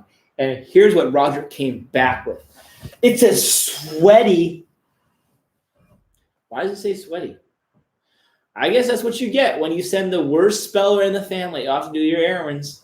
Gotta be a good speller. Wednesday, I was really happy when we got our dog at first. But now I'm starting to have second thoughts. The dog's actually been driving me crazy. A few nights ago, a commercial came on TV and it showed some gophers popping in and out of their holes. Sweetie seemed pretty interested in that. Sweetie? Oh, the name of the dog's name is Sweetie. That got Sweetie all riled up, and he started barking at the TV. Now, Sweetie barks at the TV constantly, and the only thing that gets him to stop is when the commercial with the gophers comes back on. But what really bugs me about the dog is that he likes to sleep in my bed. I'm afraid he'll bite my hand off if I try to move him. Stupid. He doesn't just sleep in my bed. He sleeps right smack in the middle. Ew, get that dog off your bed. It's gross. Dad comes in my room at 7 every morning to take Sweetie out. But I guess me and the dog have something in common because he doesn't like getting out of bed in the morning either. So Dad turns the lights on and off, trying to make the dog wake up. That probably wakes up Greg too, Dad. Yesterday, Dad couldn't get Sweetie to go outside, so he tried something new.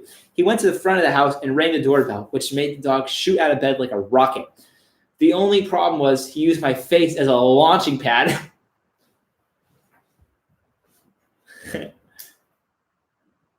I must have been raining outside this morning because when Sweetie came back in, he was shivering and soaking wet. When he tried to get under the covers with me to get warm. Luckily, the muddy hand has given me a lot of practice with this sort of thing. I don't want to hear about the muddy hand anymore.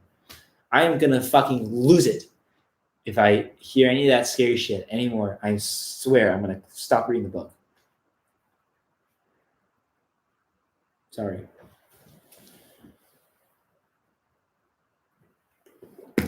Thursday. This morning, Dad wasn't able to get the dog out of my bed no matter what he tried. So he went to work, and about half an hour later, Sweetie woke me up to take him outside. I would not take him out. I wrapped myself in my blanket and then let the dog out the front door and waited for him to do his business. But Sweetie decided to make a run for it, and I had to chase after him. You know, I was actually having a pretty decent summer until Sweetie came along. He's ruining the two things that are most important to me, television and sleep. And you know how Dad is always getting on my case about lying around all day? Yeah, well, Sweetie is twice as bad as me, but Dad's crazy about that dog. I don't think the feeling is mutual, though. Dad's always trying to get the dog to give him a kiss on the nose, but Sweetie won't do it. I can kind of understand why a dog doesn't like Dad. The only person Sweetie really likes is Mom. Gross. Even though she barely pays him any attention. And I can tell that's starting to drive Dad a little nuts. I think Sweetie is just more of a ladies' man, so I guess that's something else we have in common. Saturday. Last night, I was working on a new comic to replace Little Cutie. I figured there would be a lot of competition for the open slot, so I wanted to come up with something that really stood out. I made up the comic called Hey People, that sort of thing. That's sort of like a half cartoon, half advice comic. I figure I can use it to make the world a better place, or at least a better place for me. When ordering from a fast food restaurant, try to decide what you want before you get in front of the line. Yeah. My toenail was so ingrown, it took a doctor an hour to dig it out. When in public, kindly refrain from discussing details of your recent surgery. I figured since Dad reads the comics, I might as well write a few that were specifically targeted at him. After you're done with your shower, Please rinse your hair off the soap. That is hairy. I would have written a bunch of comics that night, but Sweetie was driving me crazy and I couldn't concentrate. While I was drawing, the dog was sitting on my pillow, licking his paws and his tail, and he was really getting into it. Whenever Sweetie does that, I have to remember to flip the pillow over when I go to bed. Last night I forgot, and when I lay down, I put my head right on the wet spot. Speaking of licking, Sweetie finally kissed Dad last night. It's probably because Dad had potato chips on his breath, but I think dogs have an automatic response to that sort of thing. I didn't have the heart to tell Dad that Sweetie had just spent the past hour on my pillow licking his rear end. Anyway, I'm hoping I can write a few more comics tonight because I'm not going to be able to get any work done tomorrow. Tomorrow is the 4th of July, and Mom is making the whole family go to the town pool. Oh, Mom, stop. I tried to get out of it, mostly because I want to make it through the summer without having to walk past the shower guys. Yeah, me too. But I think Mom's still hoping to have one perfect family day this summer, so there's no use fighting it. Monday, my 4th of July started out pretty rough.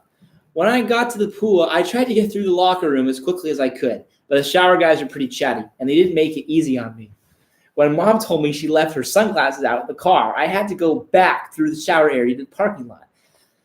I wore Mom's sunglasses on the return trip to make it clear I wasn't interested in conversation. That didn't work out so good either. Seriously, I wish those guys would just take a shower at home before they came to the pool, because once you see somebody like that, you can never look at them the same way again. Oops. After I got past the locker room, things didn't get a whole lot better. The scene was just about how I remembered it, except more crowded. I guess everyone had the same idea to spend the 4th at the pool. The only time the pool cleared out was when the lifeguard called a 15-minute rest break, and all the kids had to get out of the water. I think the idea behind rest breaks is to give adults a little time to enjoy the pool, but I don't know how they're supposed to relax with 300 kids waiting for the break to be over. When I was younger, I used to go swim in the baby pool during the 15-minute rest break, but that was before I knew what went on in there. I guess a lot of peeing. The only area of the pool that wasn't a complete madhouse was the deep end, and that's where the diving boards are. I haven't been to the deep end since I was 8 years old when Roderick talked me to jumping off the high dive. Roderick is always trying to get me to jump off the high dive, but that tall ladder really scared me. He told me I needed to conquer my fears or I'd never become a man. Then one day, Roderick told me that there was a clown at the top of the diving board who was handing out free toys. Okay, I'm confused. Hold on a minute. A clown? There's a clown? Okay, I think that what's going on is Greg was touched by the hairy man in the shower. Then he get out. Okay, hold on. All right. Roderick was trying to get me to jump off the high dive. Okay.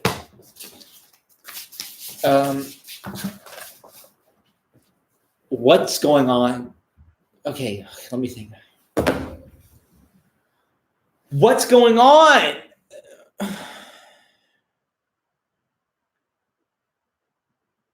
Okay, I remember. Greg mows the lawn with Raleigh, and the scary part happens, and Raleigh dies, and then Greg goes to swimming pool with his brother Roderick, Rose, and they see a clown. They meet a clown.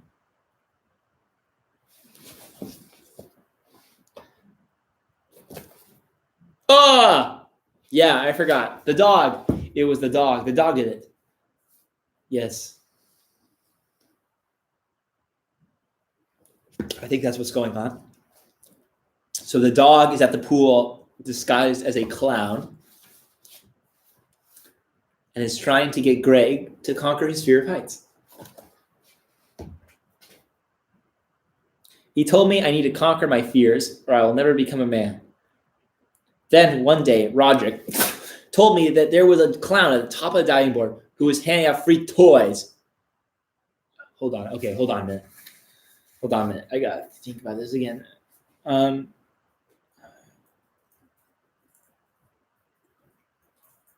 don't need to read it. I got to remember. Okay. Clown, dog, scary hand, rally, died. Sad. Poop on lawn.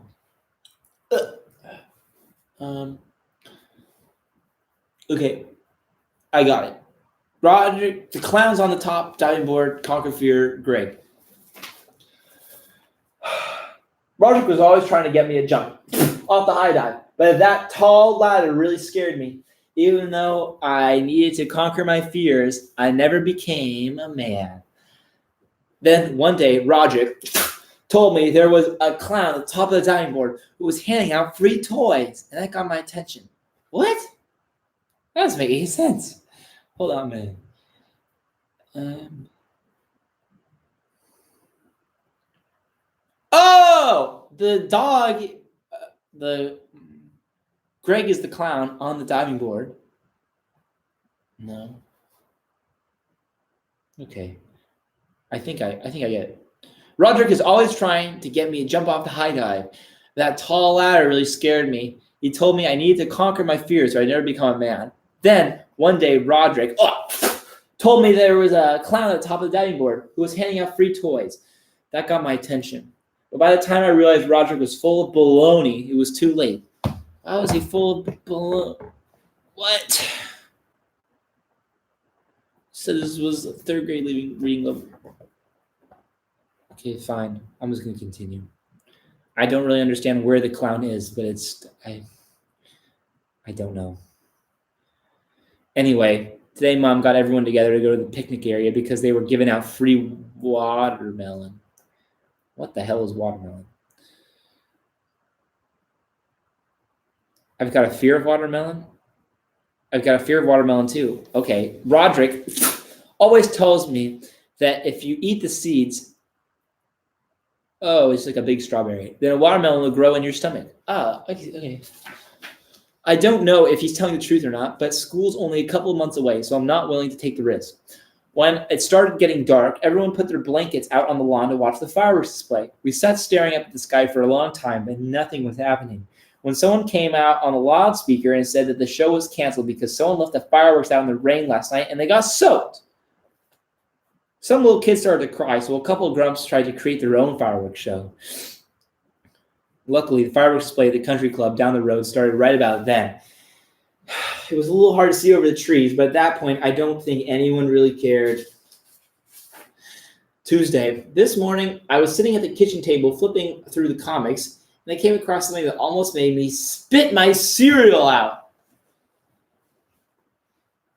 What was it? It was a 2-page back-to-school ad, right where any kid could see it. Back-to-school blowout sale. I can't believe it's actually legal to run a back-to-school ad 2 months before school starts. Anyone who would do that kind of thing must really not like kids. I'm sure back-to-school ads are going to start popping up all over the place now, and the next thing you know, Mom is going to be telling me it's time to go clothes shopping. Oh my God. Just take some from someone else. And with Mom, that's an all-day affair. Sorry, Greg. So if I asked Mom if Dad could take me clothes shopping instead, and she said yes, I think she saw it was some kind of father-son bonding opportunity. But I told Dad he could just go without me and pick out whatever he wanted. Well, that was a dumb move because Dad did all of his shopping at the pharmacy. Before I saw that ad, my dad was bad enough already. It rained again this morning, so Sweetie tried to get under the covers with me after Dad took him out. I guess I must have been a little off my game because the dog found a gap between the blanket and the bed and managed to get through. And let me tell you, there's nothing more terrifying than being trapped under your covers wearing nothing but underwear with a wet dog crawling all over you. Ugh. I was stewing about the dog and that back-to-school ad when my whole day turned around. Mom had printed out some pictures from the fort, and she left them lying around the kitchen table. In one of the pictures, you could see a lifeguard in the background. It was a little hard to tell, but I'm pretty sure the lifeguard was Heather Hills. Ugh, sounds like a girl. Woo! It was so crowded at the pool yesterday that I didn't even notice the lifeguards. And if that really was Heather Hills, I couldn't believe I missed her. Heather Hills is a sister of Holly Hills, who is one of the cutest girls in my class. I love cute girls, but Heather's in high school. Oh, too old, which is a whole different league than middle school. This Heather Hills thing is changing my whole perspective on the town pool. In fact, I'm starting to rethink my whole summer. The dog has ruined all the fun of being at home, and I realize that if I don't do something quick, I won't have anything good to say about my vacation. So starting tomorrow, I'm going to have a whole new attitude, and hopefully by the time I get back to school, I'll have a high school girlfriend too. Wednesday, Mom was really happy I was willing to go to the pool with her and Manny today. And she said that she was proud I was finally putting my family in front of video games. I didn't mention Heather Hills to Mom because I don't need her getting in the middle of my love life. When we got there, I wanted to go straight to the pool area and see if Heather was on duty. But then I realized I'd better be prepared in case she was. So I made a pit stop in the bathroom and lathered myself up in suntan oil. Then I did a bunch of push-ups and sit-ups and really made my muscles pop. I was probably in there for about 15 minutes. That's not how you gain muscle. I was checking myself out in the mirror when I heard someone in the stall clear his throat. Well, that was pretty embarrassing because it meant whoever was in there could see me flexing in the front of the mirror the whole time. There's nothing embarrassing about flexing in front of the mirror. And if that person was anything like me, he could have gone to the bathroom until he had complete privacy. I figured the person in the stall couldn't see my face, so at least he didn't know who I was. I was just about to slip out of the bathroom when I heard Mom at the front door of the locker room.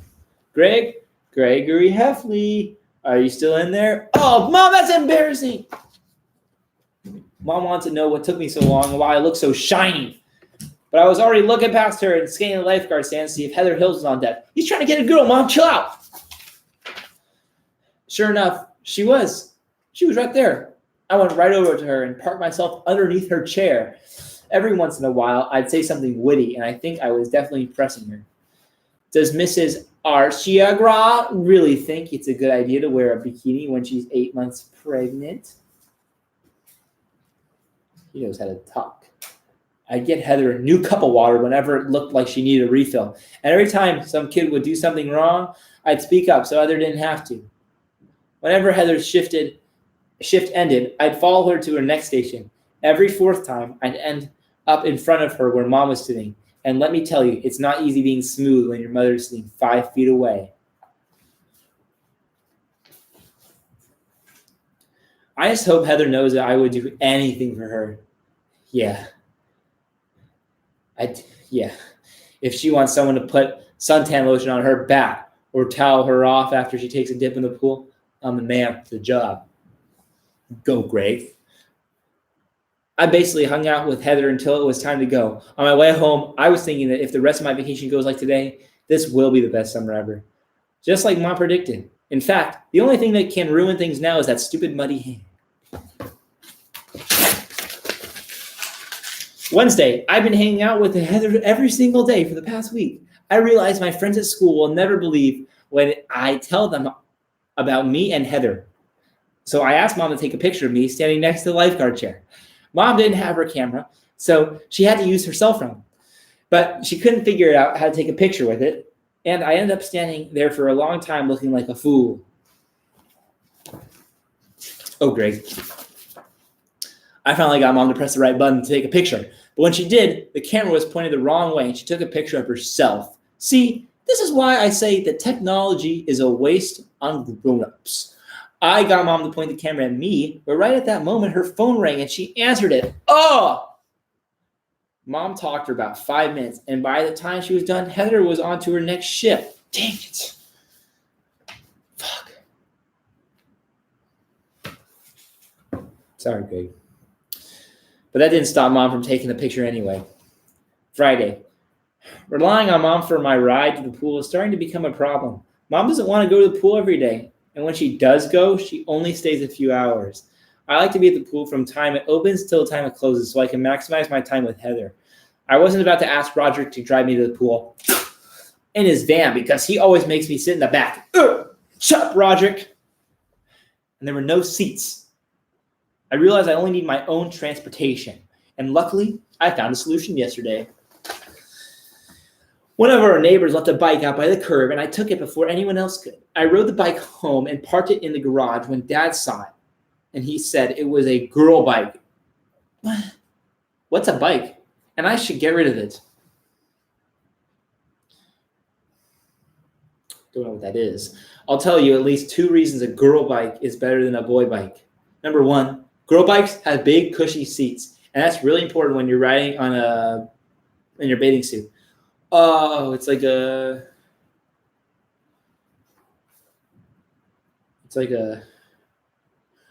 scooter, like Reddit, something. Number 2, girl bikes have those baskets on the handlebars, which are good for carrying your video games and suntan lotion. Plus, my bike came with a bell, and that really comes in handy. Monday, I guess I should have known that a bike that was left out of the trash wasn't going to last very long. I was riding home from pool yesterday, and the bike started getting all wobbly. Then the front wheel popped right off. So today, I had to ask Mom for a ride to the pool. I hate Mom. When we got there, Mom said I had to take Manny with me through the locker room. She said he's getting too old to go to the women's locker room with her, so I guess they must have had the same shower situation in there as they do in the men's locker room. I hate the men's locker room.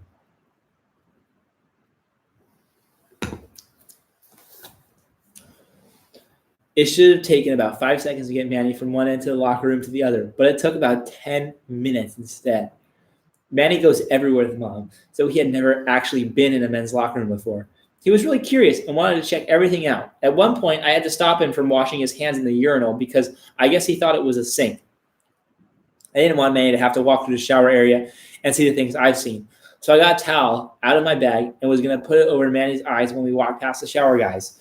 But in 2 seconds it took me to get my towel, Manny was gone, and you'll never believe where he went. I knew I had to rescue Manny. I had closed my eyes as tight as I could and went to save him. Oh, Manny went in the shower with the old men. I was really nervous about touching one of the shower guys, and for a second there, I thought I did. I had to open my eyes to find Manny, and then I grabbed him and got out as fast as I could. When we got out to the other side, Manny seemed fine, but I don't think I'll ever totally recover from that experience. I kind of staggered over to the spot underneath Heather's lifeguard chair, but then I started taking deep breaths to calm myself down. 5 minutes later, some kid who must have eaten too much ice cream threw up behind Heather's chair. Heather looked behind her, and then she looked down like she was waiting for me to do something.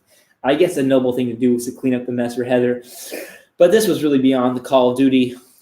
Anyway, I've been doing a lot of thinking lately, and I realized I need to let this summer romance cool off a bit.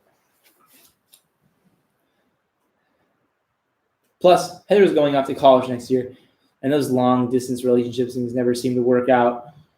Damn, Greg. Tuesday, we ran to Jefferson's at the supermarket today. Oh, brother, Rally. He's alive? Oh, he's alive. Okay. I guess I was wrong about the story.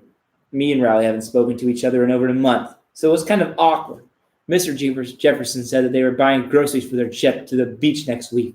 That kind of irritated me because that's where my family was supposed to go this summer. But then Mr. Jefferson said something that really threw me for a loop. How would Gregory like to join us? Mr. Jefferson didn't look too thrilled with that idea, but before he could speak up, Mom chimed in. Why, Gregory would love to go. Something about the whole incident seemed a little fishy to me. I was kind of wondering if it was a setup with Mom and Mrs. Jefferson, conspiring to get me and Rally back together. Believe me, Rally's the last person I want to spend a week with. But then I realized if I went to the beach with Jeffersons, I get to ride with the cranium shaker. Yeah, so maybe my summer won't be such a bust after all. Monday, I knew I made a mistake coming on this beach trip. when I saw where we were staying, the Quiet Cove. My family always rents a condo in the high rises near the boardwalk, but the place where Jeffersons are staying is a log cabin about 5 miles from the beach. Went inside the cabin, and there was no TV or computer or anything with a screen on it. I asked what we were supposed to do for entertainment, and Mr. Jefferson said, "You could read a book." Yeah, I thought it was a good one. I was about to tell Rowley his mom was pretty funny. Oh, Greg thought it was a joke. Well, Greg, reading's actually pretty fun. But she came back for a second later with a bunch of reading material. So that's just confirmed. Mom was in on this plan from the beginning. All 3 Jeffersons read their books right up until it was time to eat. You don't even need to eat. You can just keep reading. Dinner was okay, but dessert was awful. Mr. Jefferson is one of those moms who sneaks healthy food into your snacks, and her brownies were full of spinach. Yeah! I didn't think it was a good idea to grind up vegetables and put them in kids' desserts because they don't know what the real thing is supposed to taste like. I've never had vegetables, but I assume they taste bad. The first time Rowley had regular brownies was at my house, and believe me, it wasn't pretty. After dinner, Mr. Jefferson called us all into the living room to play games. I was hoping we were going to play something normal like cards, but the Jeffersons had their own idea of fun. The Jeffersons played a game called I Love You Because, and when it was my turn, I passed. I love you because you're silly and you make me laugh.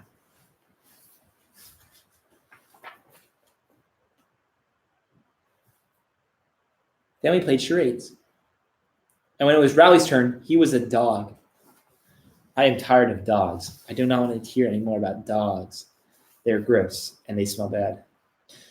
About 9 o'clock, Mr. Jefferson told us it was time for bed. That's when I found out the sleeping situation at Jefferson's cabin was worse than the entertainment situation. There was only one bed, so I told Rowley we could make a deal. We'd flip a coin, and one guy would get the bed, and the other would sleep on the floor. But Rowley took a look at the crusty shag carpet and decided he didn't want to risk it. I decided I wasn't willing to sleep on the floor either, so I got into bed with Rowley and just stayed as far away from him as possible. They slept together. That's gross. Rowley started snoring right away, but I was having trouble falling asleep with half my body hanging off the bed. I was finally starting to drift off when Rowley let out a scream like he was being attacked. For a second, I thought the muddy hand...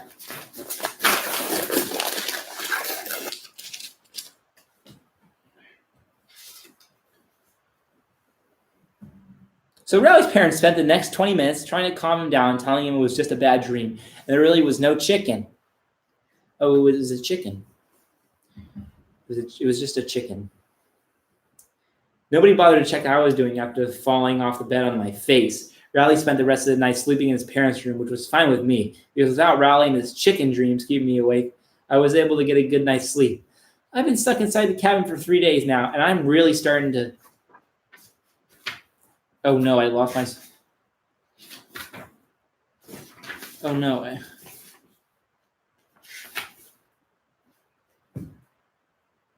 Wednesday. I've been stuck inside the cabin for 3 days, and I've been really starting to lose my mind.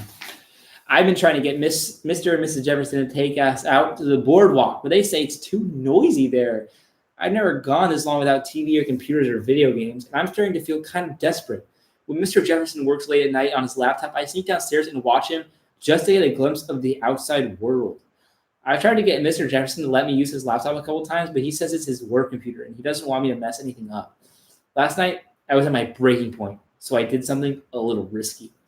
When Mr. Jefferson got up to use the bathroom, I jumped at my chance. I rattled off an email to Mom as quickly as I could, then ran upstairs to go to bed. To Heffley.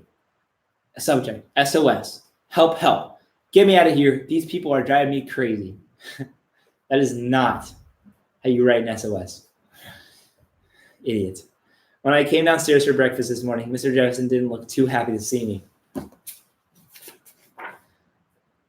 It turns out that I sent... Ooh, there's blood on this page. Turns out that I sent that email from Mr. Jefferson's work account, and Mom answered back. I thought Mr. Jefferson was going to really let me have it, but he didn't say anything at all. Then Mr. Jefferson said maybe we could go to the boardwalk later on this afternoon and spend an hour or two there. Well, that's all I ever asked for. A few hours is all I really need. If I can just ride the cranium shaker once, I'll just feel like this trip wasn't a total waste of time. Friday, I'm back home from the beach 2 days early, and if you want to know the reason why, it's kind of a long story. The Jeffersons took me and rallied to the boardwalk yesterday afternoon. I wanted to go on the cranium shaker right away, but the line was too long, so we decided to get some food and come back later. We got some ice cream. Mr. Jefferson only ordered one cone for the four of us to share. I've never had ice cream, but it looks pretty good. Mom gave me $30 to spend at the beach. Whoa! And I blew 20 of it on this one carnival game. I was trying to win a giant stuffed caterpillar. What was that? I didn't think they had those games rigged so you can't succeed. Riley watched me blow $20, and then he asked his dad to buy me the exact same giant caterpillar. Don't know what that is. It's a shop next door. And the only thing that really stinks is that it only cost him $10. I think Mr. Jefferson is making a big mistake with a move like that. Now Riley feels like a winner, even though he isn't. I've had my own experience with that sort of thing. Last year, I was on the swim team. They had a special swim meet I got invited to on Sunday. When I showed up, I realized none of the good swimmers were there. It was only one kid who had ever won a ribbon before. At first, I was pretty happy because I thought I might actually win something for once. I still didn't do well, though. My event was the 100-meter freestyle, and I got so pooped that I had to walk the last lap.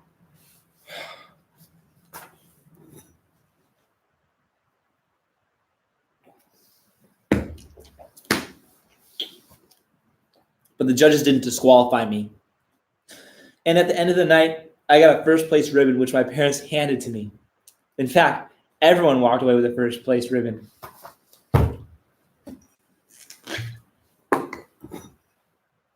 That's some fucking bullshit.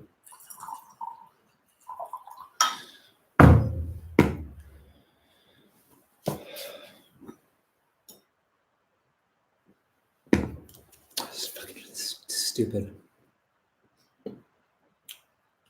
When I got home, I was confused. But then Roderick saw me with my first place champions ribbon, and he gave me the scoop. Roderick told me that champions meet is just a scam put on by parents to make their kids feel like winners. I guess parents think they're doing their kids a favor by going through with all that. But if youth ask me, I think it just causes more problems down the road. I remember when I used to be on the T-ball team and everyone would cheer even when I struck out. Then the next year in junior baseball, all my teammates and the other parents would boo me off the field if I dropped a pop fly or something. All I'm saying is, if Riley's parents want to make him feel good about himself, they can't do it now when he's a kid and then walk away. They got to stick with him all the way through. After the caterpillar thing, we just walked up and down the boardwalk, waiting for the line for the cranium shaker to go down. Then I saw something that got my attention. It was a girl from Roderick keychain picture. But here's the thing. She wasn't a real person. She was just a cardboard cutout. I felt like an idiot for even thinking that she was a real girl. Happens to me all the time. No problem. Then I realized I could buy my own keychain. And impress all the guys at school. I might even be able to make some money by charging them to look at it. Good idea. I paid my $5 and posed for my photo. Unfortunately, the Jeffersons got my picture with me. So now my souvenir keychain is pretty much worthless. Stupid Jeffersons. I was really mad, but I forgot all about it when I saw that the line for the cranium shaker was down to a few people. I ran over to the ride and used my last $5 to pay for a ticket. I thought Riley was right behind me, but he was hanging back about 10 feet. I guess he was too scared to go on. I was starting to have second thoughts. Myself, but it was too late. After the ride operator strapped me in, he locked the cage, and I knew there was no turning back. Yeah, after they lock the cage, you're done. You can't get out of a cage like that. Well, wish I had spent more time watching that cranium shaker actually did to a person, because I never would have gotten in if I had. Don't get in the cage if you don't know how to get out. It flips you upside down about 500,000 times and then throws you toward the ground so your face is about 6 inches from the pavement. Then it sends you spinning backwards up to the sky again. And the whole time the cage you're in is creaking and all the bolts look like they're about to come loose. I tried to get someone to stop the ride, but nobody could hear me over the pounding of heavy metal music. All right, on page 182, everyone. You gotta be fucking kidding me. I've got 54 pages left. Fuck. Jesus fucking Christ. Gotta be kidding me.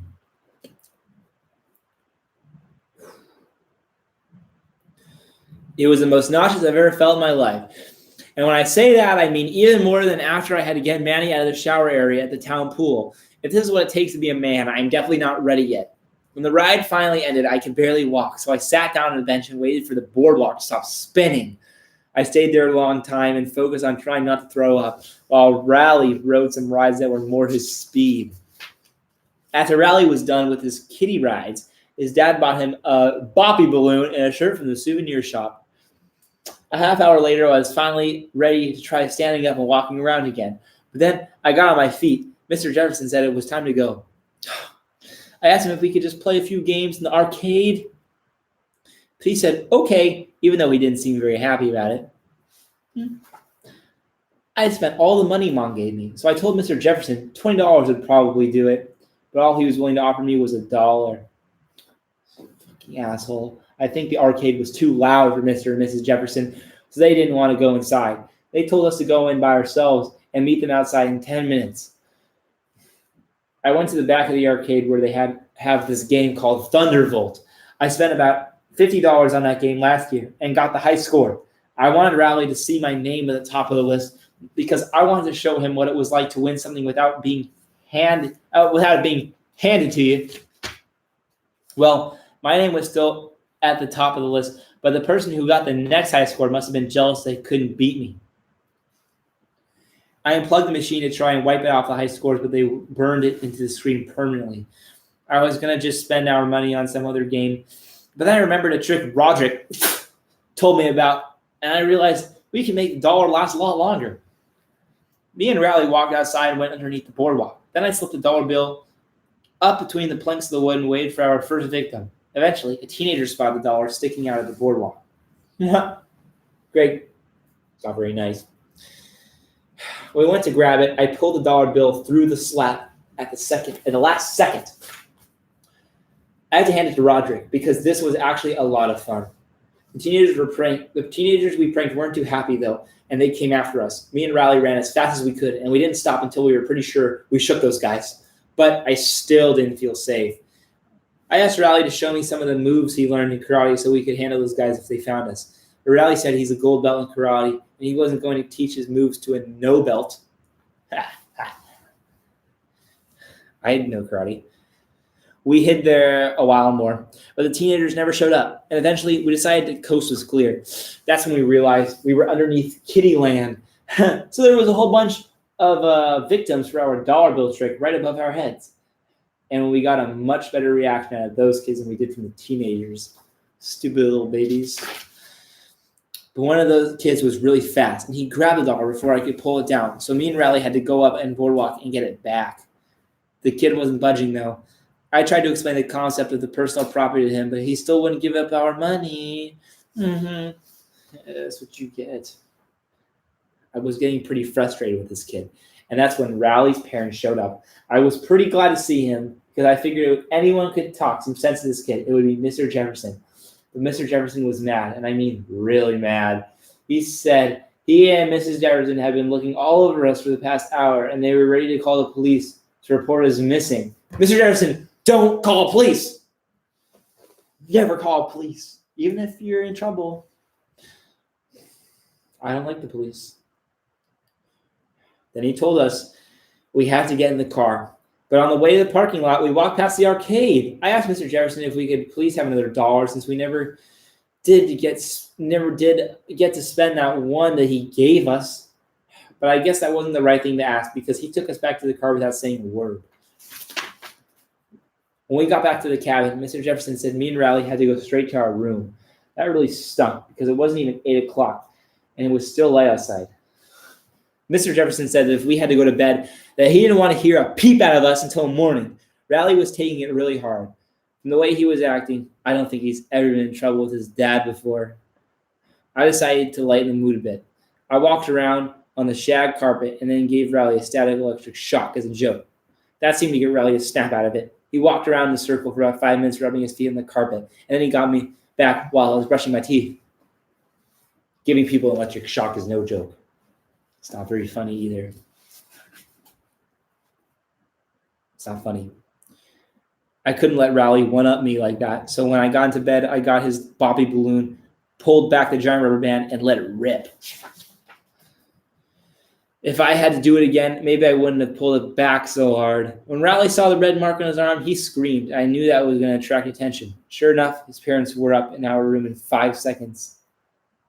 I tried to explain that the mark on Riley's arm was from a rubber band. That didn't seem to matter to the Jeffersons. They called my parents, and 2 hours later, Dad was at the cabin to pick me up and take me home. Monday. Dad's really mad at me. Dad's also mad he had to drive 4 hours round trip to come get me. But Mom wasn't mad at all. She said the incident between me and Riley was just horseplay, and she was glad we were pals again. But Dad was still mad, and it's been really chilly between us ever since we got back. Mom's been trying to get the two of us to do something like that, go to the movies together so we can make peace. But I think right now it's best for me and Dad just to stay out of each other's way. I think Dad's bad mood is here to stay, though, and part of it has nothing to do with me. When I opened up today's paper, here's what I saw in the art section. Last night, Dad came into my room and talked to me, which was the first time we spoke to each other in about 3 days. He said he wanted to make sure I was around on Sunday, and I said I would be. Later, I heard him talking about someone on the phone, and he seemed to be acting kind of secretive. Yes, I'll leave him with enough food and water for a week. If they're going to abandon Greg like that, they better come prepared. It's not hard. It's very tough. After that, I asked Dad if he was taking me anywhere in particular on Sunday, and that seemed to make him really uncomfortable. He said no, but he wouldn't look me in the eye. Now, I knew Dad wasn't telling the truth, so I started to get kind of worried. Dad was willing to ship me off to a military academy before, and I wouldn't put anything past him. Military academy is easy. It's not that difficult. It's not a big deal. I didn't know what to do, so I told Roderick what I was going to do and asked him if he had any theories on what Dad was up to. He told me he'd think about it, and a little while later, he came into my room and shut the door. Roderick told me he thought Dad was so mad about the rally thing, he was going to get rid of me. Happened to me. Gotta be careful. Wasn't sure if I believed him because Roderick's not always 100% reliable. But Roderick told me if I didn't believe him, I should go check out Dad's day planner and see for myself. So I went into Dad's office and opened his calendar to Sunday, and here's what I found. It says, "Sell Greg." I'm pretty sure Roderick was pulling my leg because it looked an awful lot like his handwriting. But Dad's kind of an unpredictable guy, so I guess I just had to wait until Sunday to know for sure. Sunday. The good news is Dad didn't sell me. Oh, good. Sometimes they fib. Or give me away to any orphanage today. The bad news is, after what happened, he probably will. At about 10 o'clock this morning, Dad said to get in the car because he wanted to take me to the city. When I asked what for, he said it was for a surprise. On the way into the city, he stopped for gas. Dad had left a map of directions on the dashboard of the car, so I knew where we were going. 1200 Bayside Street. Well, I was pretty desperate. So for the first time ever, I used my ladybug. I finished my call right before Dad came back to the car and we headed into the city. I just wish I took a better look at the map because we pulled up to the Bayside Street. I realized it was the parking lot for the baseball stadium. But by then it was too late. The police had showed up. Don't call police. Don't call police. Never call police. Don't do it. Don't call the police. Don't call it. Don't call the police. Turns out Mom had bought us tickets to the baseball game for some special father-son bonding, and Dad was trying to keep it a surprise.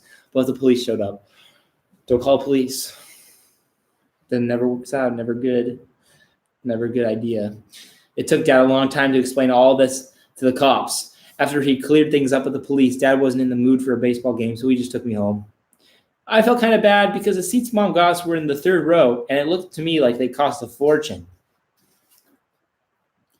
Tuesday, I finally found out what that phone call was about the other day. Dad had been on the phone with Grandma, and they were talking about Sweetie, not me, the stupid fucking dog. Mom and Dad had decided to give the dog to Grandma. Thank fucking God that dog is gone. And Dad dropped Sweetie off on Sunday night. To be honest with you, I don't think anyone's really going to miss him around anymore. Yeah, I do not miss him either. Me and Dad haven't talked to each other ever since then, and I've been looking for some excuses to stay out of the house. I found a really good one yesterday. There was a commercial on TV for a store called The Game Hut, which is where I buy all my video games. They're having a competition where you play at your local store, and if you win, you get to advance to the national playoffs, and the winner of that gets $1 million. That's a ton of money. The competition at my local store is on Saturday.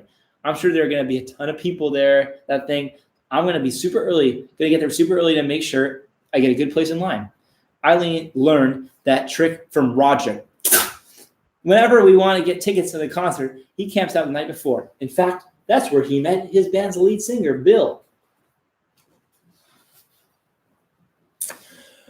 Riley and his dad go camping all the time, so I knew he had a tent. I called Riley and told him about the video game contest and how we could win $1 million. But Riley was acting nervous on the phone. I think he was still worried that I had electrical superpowers or something because, don't joke about that, only way to get him to calm down was to promise I wouldn't use them on him. Don't joke about that, Greg. Even after we were past that, Riley didn't seem comfortable with the campout idea.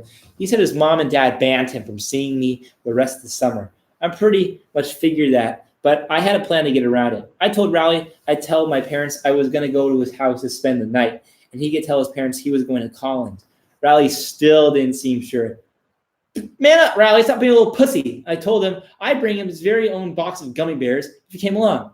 What are those?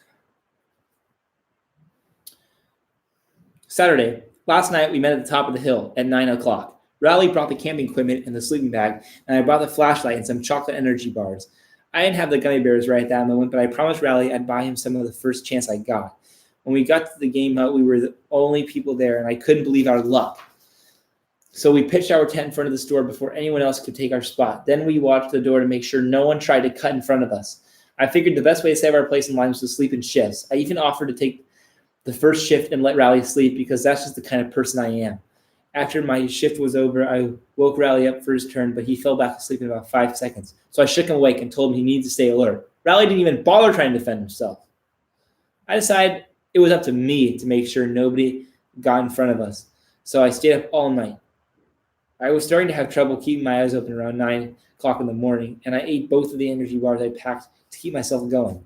I got chocolate all over my hands, and that gave me an idea. I opened the tent flap, then slipped my hand inside and made it crawl like a spider.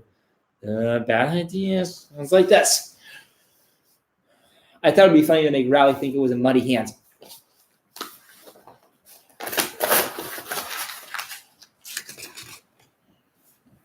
Sorry, I can't read. Any fool knows you have to either use fire or acid to stop a muddy hand.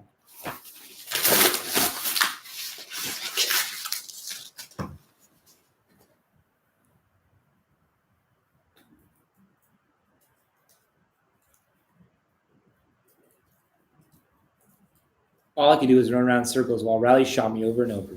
Riley ended up beating me 15-0. The clerk told Riley he won the competition and had a choice. He could either fill out the paperwork to get to the national tournament, or he could get a giant box of chocolate-covered raisins. I'll bet you I can guess which one Riley picked.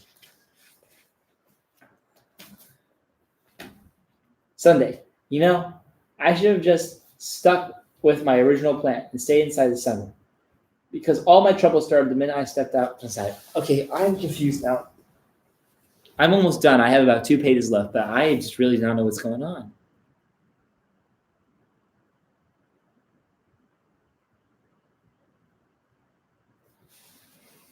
Can we go back to the first check?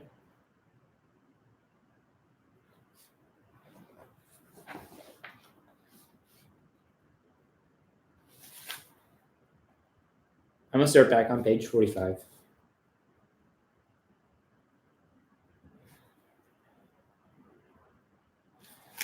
I'm confused. Hold on, let me start from the beginning. June, Friday. For me, summer vacation is basically a 3-month guilt trip. Just because the weather's nice, everyone expects you to be outside all day frolicking or whatever, and you don't spend every second outdoors. People think there's something wrong with you. But the truth is, I've always been more of an indoor person. The way I like to spend my summer vacation is in the front of the TV playing video games with the curtains closed and the lights turned off. Unfortunately, Mom's idea of the perfect summer vacation isn't different from mine. Mom says it's not natural for a kid stay indoors. I'm sorry. I need to go back a little further. I don't understand this at all. Hold on. Let me go back to the very, very beginning. I only started when publisher's note. This is a work of fiction. Names, characters, places, and incidents are either the product of the author's imagination or use fiction. I'm sorry, I still don't understand. Hold on. Let me start from the very, very beginning.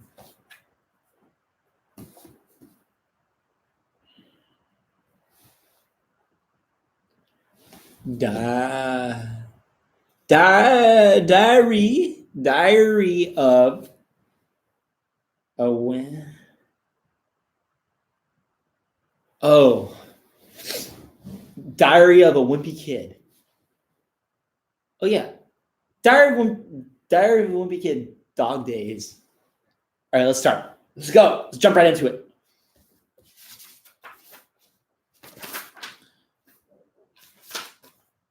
Publisher's note.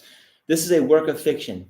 Names, characters, places, and incidents are either the product of the author's imagination or used fictitiously, and any resemblance to actual persons living or dead, business, establishments, events, or labels entirely coincidental.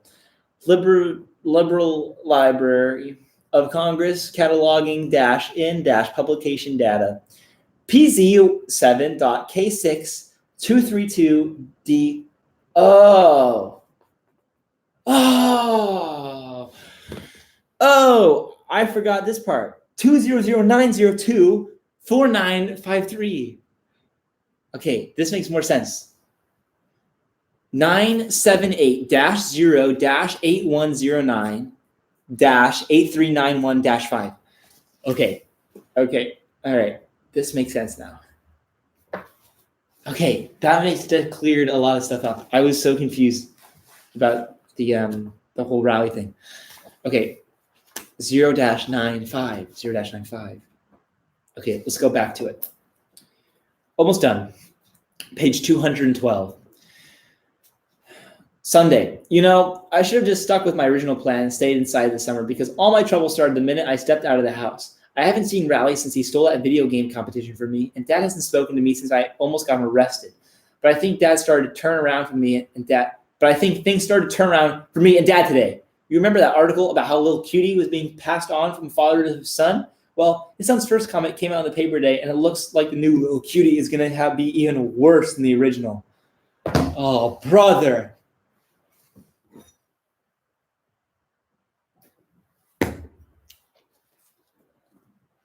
Daddy, can you make my hiccups hick down? Can you make my hiccups hick down?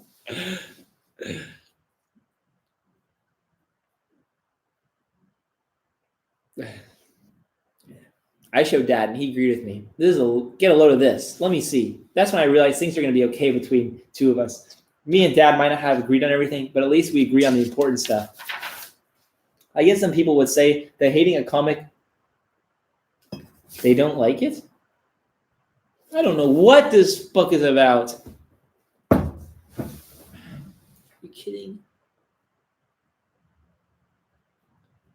I guess some people would say that hating a comic is pretty flimsy foundation for a relationship. But the truth is, me and Dad hate lots of the same things. Me and Dad might not have one of those close father-son relationships. That's fine with me. I've learned that there is such thing as too close. I realized vacation was pretty much over when Mom finished up with her photo album today. I flipped through it, and to be honest with you, I don't think it was a very accurate record of her summer, but I guess the person who takes the pictures is the one who gets to tell the story. Best summer ever. The reading is fun. Gang says MO to video games. I don't know what that means. It's a little harder than I thought. Oh, it's over. That's the end of the book. Sorry, forgot about the last page. Acknowledgements. Thanks to all the fans of the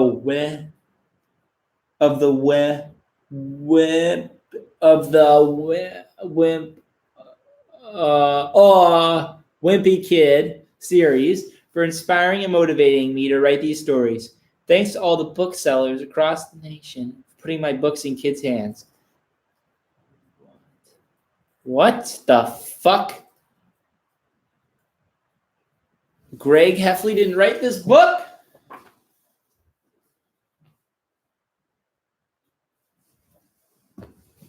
I'm so confused, guys. Thanks to the folks at Abrams for working hard to make sure this book happened. A special thanks to Charlie Kochman, my editor, Jason Wells, my publicist, and Scott Arubach, managing editor extraordinaire. Who wrote the book? This is not. It says diary.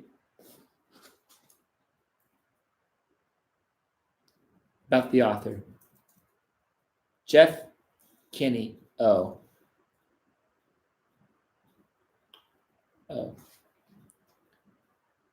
Jeff Kinney is an online game developer and designer and was #1 New York Times best-selling author. In 2009, Jeff was named one of the Times Magazine's 100 most influential people in the world. He spent his childhood in the Washington, D.C. area and moved to New England in 1995. What is New England? Jeff lives in southern Massachusetts with his wife and 2 sons. Okay, done. It was all right. It wasn't. I didn't understand it. The clown thing really threw me for a curveball.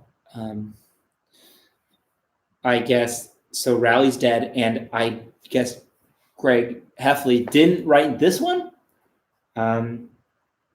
Okay, on to the next one. Let's see what we have here. Diary of a Wimpy Kid, The Last Straw. All right, let's get right on into it.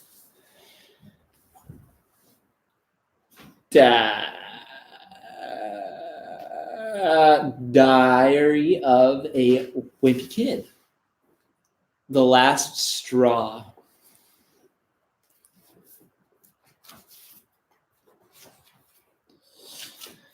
Publisher's note. This is a work of fiction. Names, characters, places, and incidents are either the product of the author's imagination or are fictitiously any resemblance of the actual persons, living or dead. Business, establishments, events, or locals is entirely coincidental. Library of Congress, cataloging and publication data. Kinley, Jeff. Diary of a Wimpy Kid, Last Straw, by Jeff Kinney, P.CM. Summary, middle schooler Greg Heffley. Fuck. Oh my God.